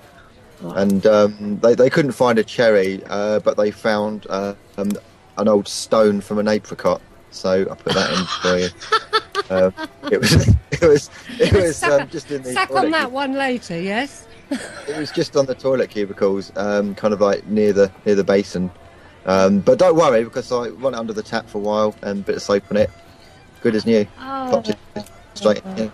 I'll suck on that later. Okay then. Yeah. Right, so Andy, what have you been up to lately?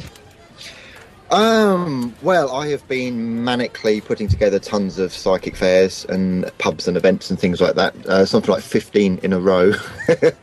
So there's 2 coming up tonight. There's Halloween ones, all sorts. And also, interestingly, I went to Glastonbury at the weekend, so that was fun.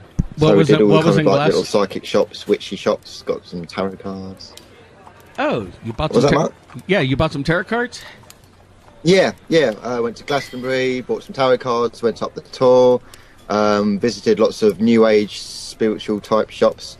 Had the best meditation ever in like a little Buddhist meditation room in Glastonbury. I think Goddess Temple, I think they call it. That was really, really cool. Kind of like really dark room, kind of incense, Buddha statues, kind of serene music, comfy cushions and carpets, and just really chilled out. The coach trip was a bit of a mission. It was like 3 hours there, 3 hours back, but I slept for most of that. And I was with a group of really feisty females who did not stop talking from beginning to end. I don't know where they got their energy from, but constantly yakking away. Well, where do women ever stop talking? Oh! Notice. Oh, ouch! Irene's a little quiet on that one. Irene Irene hasn't really said much on that one. What's that? I missed Wake it. up, Irene. Sorry, I missed it. You know, I was playing with Gertie on the floor under the table. Never mind. Male chauvinist joke over with. You missed it. Well, I've got the dog here, haven't I?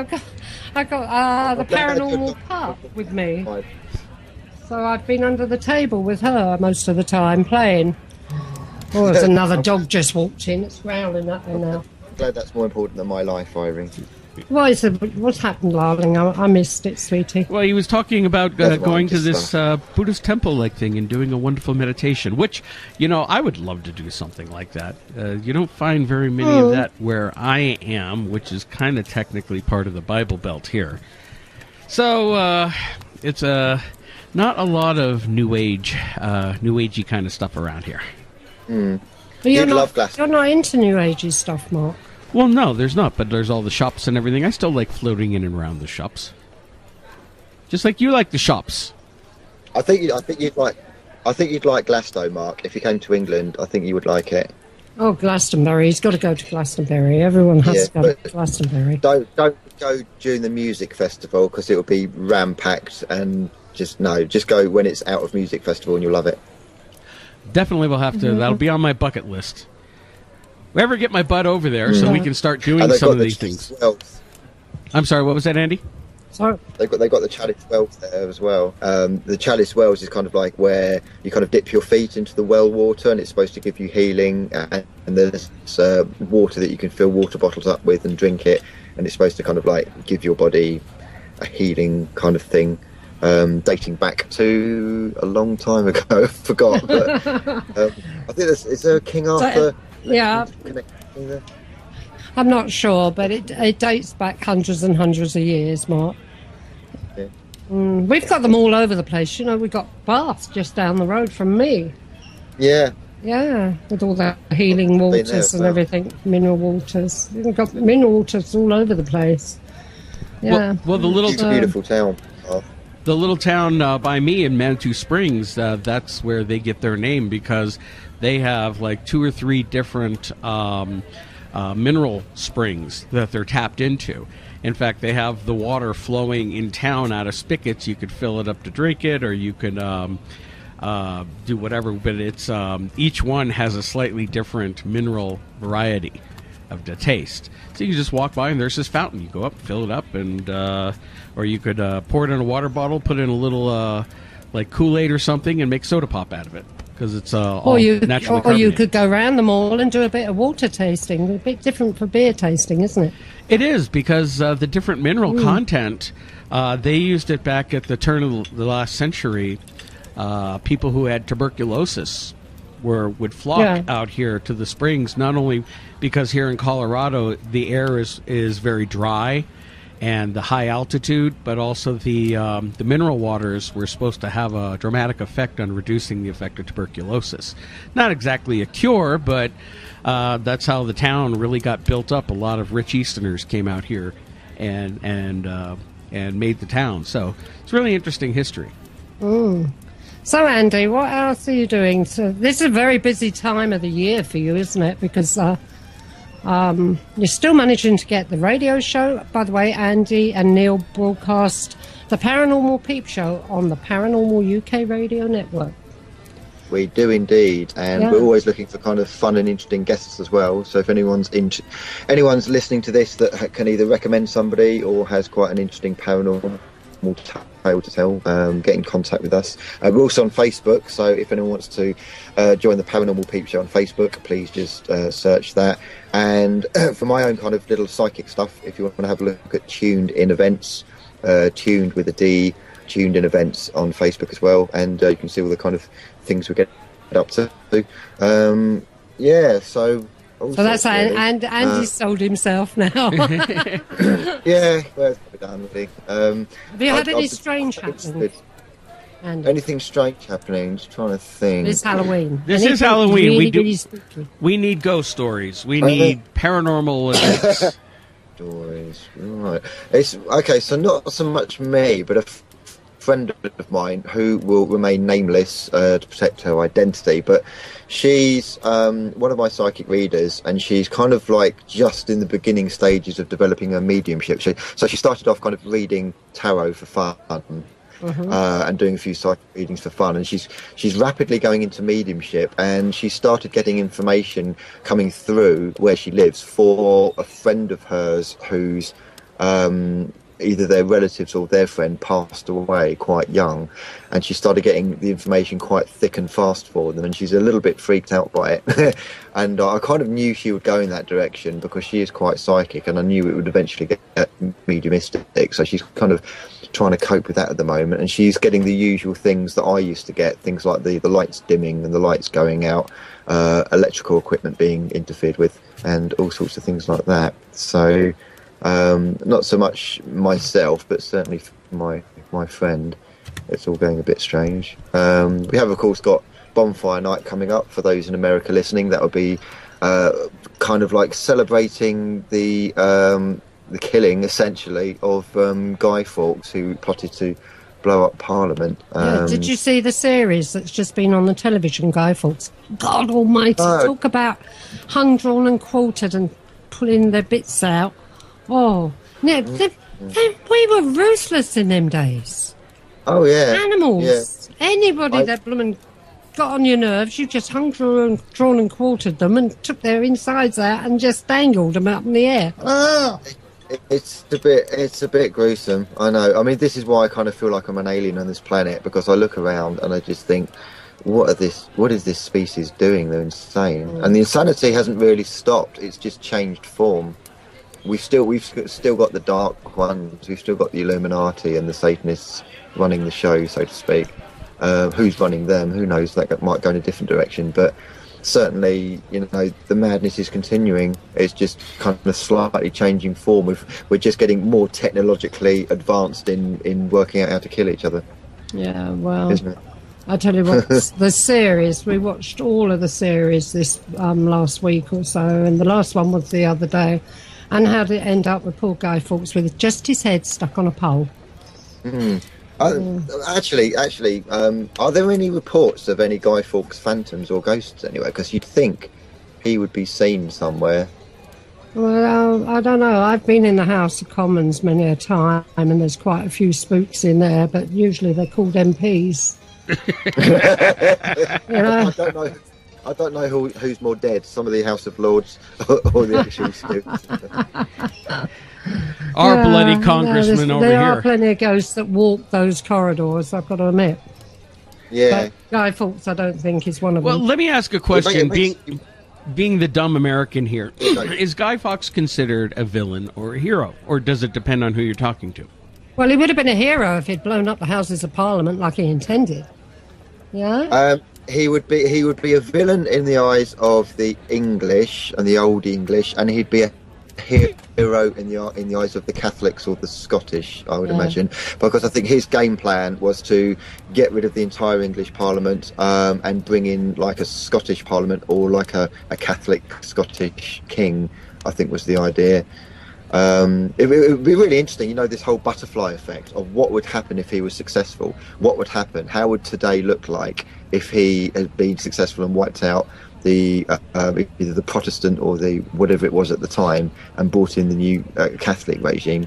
How would world politics be now, do you reckon? Well, this is how the series opened up. They were hunting for priests in people's homes because in those days the Catholic religion was banned, and any masses, private masses and things that took place in these homes of these ordinary people, and they had priest holes to hide them all in. Well, and indeed tunnels. There's quite a few tunnels around here, so if anyone's kind of like listening to this that might want to visit the Hertford direction, which is just north of London, about 20 miles north of London in Hertfordshire, the county town, there are actually tunnels going from I think it's the church to the castle, and there's also one in Ware at the brewery tap. There's a tunnel that goes from the tap bar and all the way underneath to the church, and the idea was escape tunnel. Exactly that, yeah. So when Henry VIII's mob turns up and says, right, we're turfing you out or we're burning you at the stake, all these monks and priests used to disappear down these tunnels and appear at the pubs. Yeah. And it's just insane how some people would want to kill other people because they've got a slightly different interpretation of what their make-believe God is. Isn't it insane? Yeah. But the point is, at the end of the day, if you look at the two religions, they're very much alike. Well, the only real difference was... And the Protestant was taken from the Catholic. Well, the only real difference because... all religions... Sorry, Mark? Well, the only real difference is that Henry wanted a divorce and he couldn't get it under Catholic law, so he made up his own religion so he can get a divorce. And then, of course, that causes all the wars and fighting and everything else, because now you have two new religions competing against each other. And let's face it, the Catholics, it's not like they were going to sit back and lose their power. And, look at the Catholicism expansion all throughout the Middle Ages, the Inquisition, and how Catholicism was brought to the New World, especially South America, what they did down there with the Spanish, so enforced conversions. So, yeah, it's been a lovely time. You were talking earlier about the brutality of what we do to each other. The torture chambers, the Tower of London, which is very haunted. Yeah. But torture chambers everywhere. What was it? I was watching an old Ghost Adventure show, and they were up at Lep Castle. And, up there they had the chapel up on the top, and then they had the oubliette with spikes in it that if you annoyed somebody, they just throw you in there, and you hit the spikes and you die, and then they just piled the bodies up on top of each other. Really? Yeah, all the castles over here had their dungeons and torture chambers, Even some private houses have got a torture chamber. Torture chamber. That doesn't surprise me, Irene, seeing as you are a dominatrix. I am a dominatrix. I only like that. I only say that because I like the word. Dominatrix. Yeah. I can see you all dressed up in leather with a whip, black stiletto heels, That's how she I'm vegetarian, darling. It'll have to be plastic. Mark, that's how she normally comes to the pub, isn't it? Yes. That's how she goes around town for a daily shopping trip. So I'll tell you what I'm getting into, which is quite interesting. And this sounds nuts, right? But there's a lot of things floating around about the flat Earth theory and the ISS and NASA and everything being fake. Oh, God. Now, I'm not saying that I fully go with it, but it's kind of interesting. It's kind of one of those things where you view it kind of like, it's going to be crazy, but let's just give it a go anyway. And there's some quite strange, interesting things coming out of this particular line of inquiry.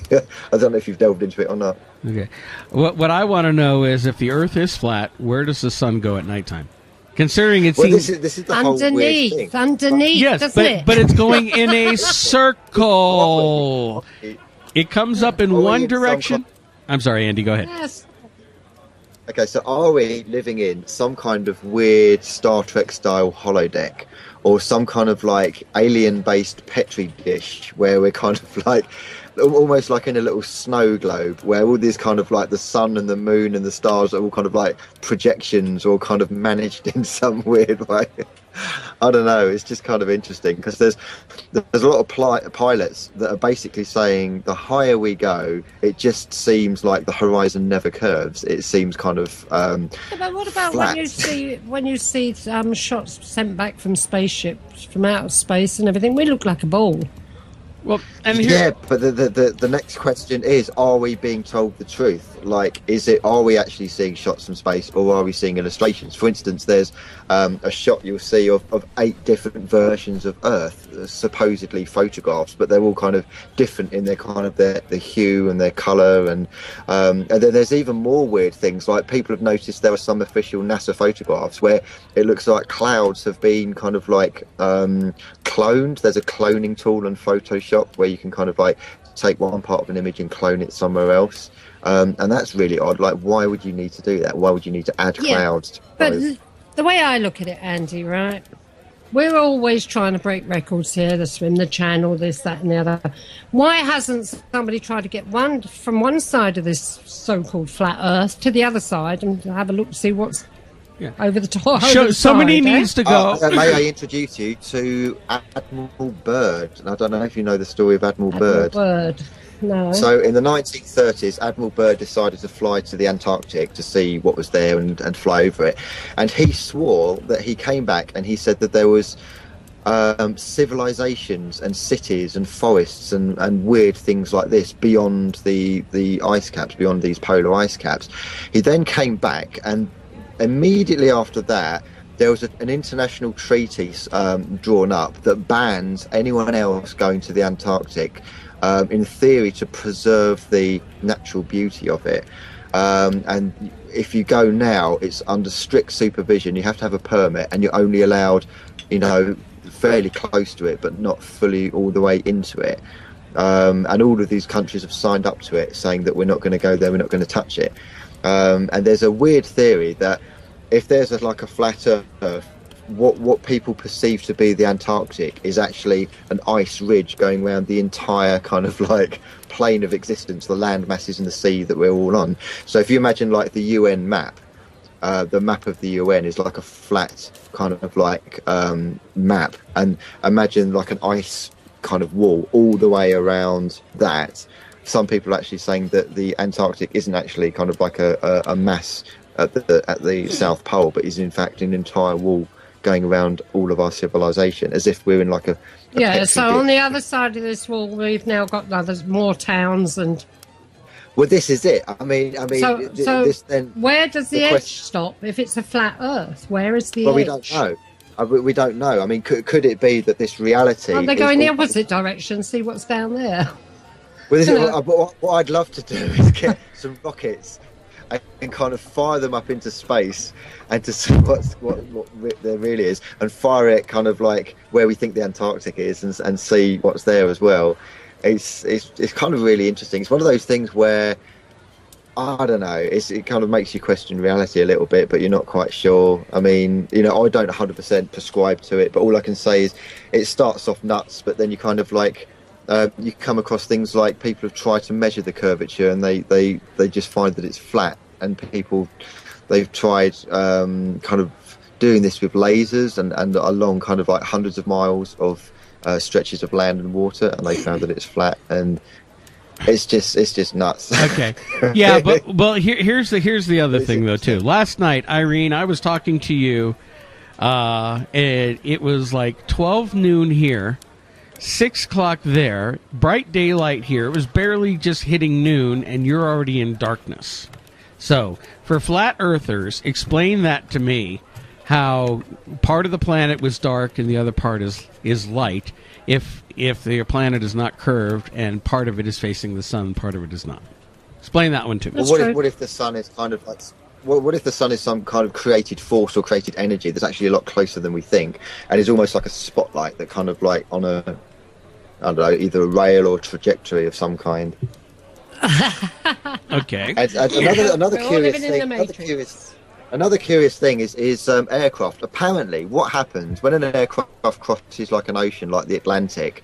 You have it has its GPS switched on, and as a customer of the airline, you can sit there and you can watch it go from one side of the ocean to the other, and you can track where the plane is. Right. So it starts off at let's say kind of Australia, and let's say it's kind of heading over to America. Weirdly, it stops off in Dubai when really it should stop off in kind of South Africa or something, but it usually stops off in Dubai, and then kind of goes for the rest of the journey over the Atlantic. Now, as you're taking off, you get the longitude and latitude as a GPS, and you can track the numbers of it. Then, over the majority of the ocean of the Atlantic, the GPS drops out. You don't get longitude and latitude. But what you do get is an animation of the plane guesstimated where it is or where it should be over the Atlantic. And then when you're coming back into landing, then you get the longitude and latitude coming back in. So it's almost like you're getting a GPS reference as you're taking off. it then cuts out.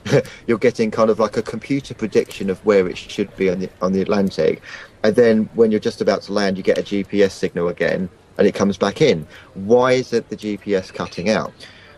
Surely there are thousands of satellites orbiting the Earth, and it should never cut out. In fact, it should be even better because there's no atmospheric conditions, there's no buildings, there's no interference with it. It should be a perfect connection with a satellite at all times, which is kind of curious. Yeah, it is. Very wild, and it's very mind-bending. And so somebody's pointed out that almost every photograph that you get from kind of alleged like space or the space station or whatever, very often they're kind of computer-generated images. They're kind of like artists' impressions, especially of the Earth. If you Google Earth images, there's a lot of kind of artists' impressions of what we think the Earth looks like, kind of thing. And it gets weirder. I've also been looking into things like the International Space Station, and is that a hoax? So, for instance, you'd never get a live stream that's longer than 28 seconds, people have worked out. And funnily enough, 28 seconds is around about the time that the Vomit Comet goes up. So this is a plane that you go up, goes to high altitude, and then completely drops, and you get about 28 seconds of zero gravity where you're kind of floating around. And then the plane picks up and it has to do it again. Not only that, one of the most strangest things is the delay. So are you aware that apparently there's a delay between the ground and the International Space Station that's about 11 seconds? You're aware of that delay because of the satellite relay? Oh, that affects Skype as well. Yeah. So what there's footage out there where the ground crew, and there's a classroom of kids, and they're asking questions to the so-called astronauts in the ISS, and so they're asking their question, and then there's an 11-second delay, and then the crew of the ISS answer. Okay. Now here's the weird thing. They kind of like.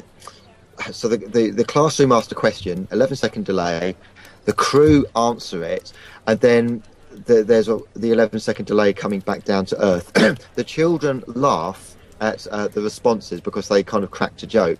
They laugh, and as soon as the class laugh, the astronauts kind of react.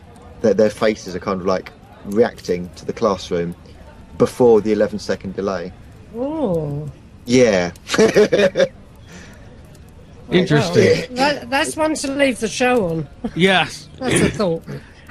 Yeah, it's an interesting one. Look into it. There's also people that look into things like CGI, computer-generated images, where there's what's known as augmented reality. This is where, on a really basic level, you know those apps on mobiles where you can add dog ears to yourself, and as you're moving, the dog ears move with you, and a dog tongue comes out. You know the apps that I'm talking about. Yeah. Like people, I think it's like Instagram and things like that. It's a typical one where people kind of like add dog ears. That's what's known as augmented reality. So you're taking a photo or video of yourself on your mobile phone and it's adding things to it. So there's people that are wondering and speculating with some of the footage we're getting from the ISS. We are having what looks like augmented reality anomalies. So we've got things like hands going through microphones. We've got necklaces where that are kind of like going through people's faces, and we've got things where the necklines, where kind of people's necks meets the shirt of their collars, are going a bit out of sync. Just odd things like that keep coming up. So again, I'm not 100% sure that the ISS is real or a fake, but it's raising some interesting questions. You're also getting things like spacewalks, where people are having spacewalks, and in computer monitors there's almost like a human figure coming in and then realizing it's being in shot and then going out again in a place where it shouldn't do. Okay. So it's odd, not so much on the paranormal side, but certainly on the kind of like the strange reality matrix side of things. Okay, Andy, we've got to leave it there. Right, okay. We've come to the end and the pub is closing very soon, so we'll say goodbye to you, so that we're able to say goodbye to everybody in a few seconds. All right? Eric's flat out. Oh, I think he's completely drunk. Oh, good. Well, okay, he's your responsibility on the way out. Yeah, you can drag him out for the bar.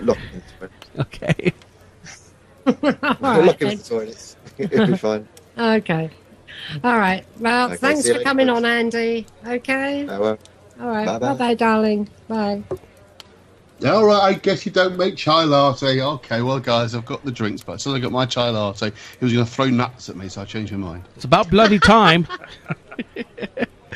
Oh, good Lord.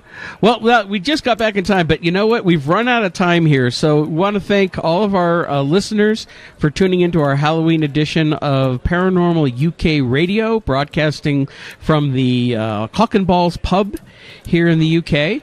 And I want to thank all of our guests for coming on tonight. We had, good Lord, who have we had? Andy Mercer, of course. We've had all the British shows on tonight. Yeah. Let's run down the list. Andy Mercer, Ronnie and Philip Kinsella, Charles and Jane Christian, and Andrew Chaplin and Neil Geddes Ward. Well, thank you, gentlemen, for all coming on.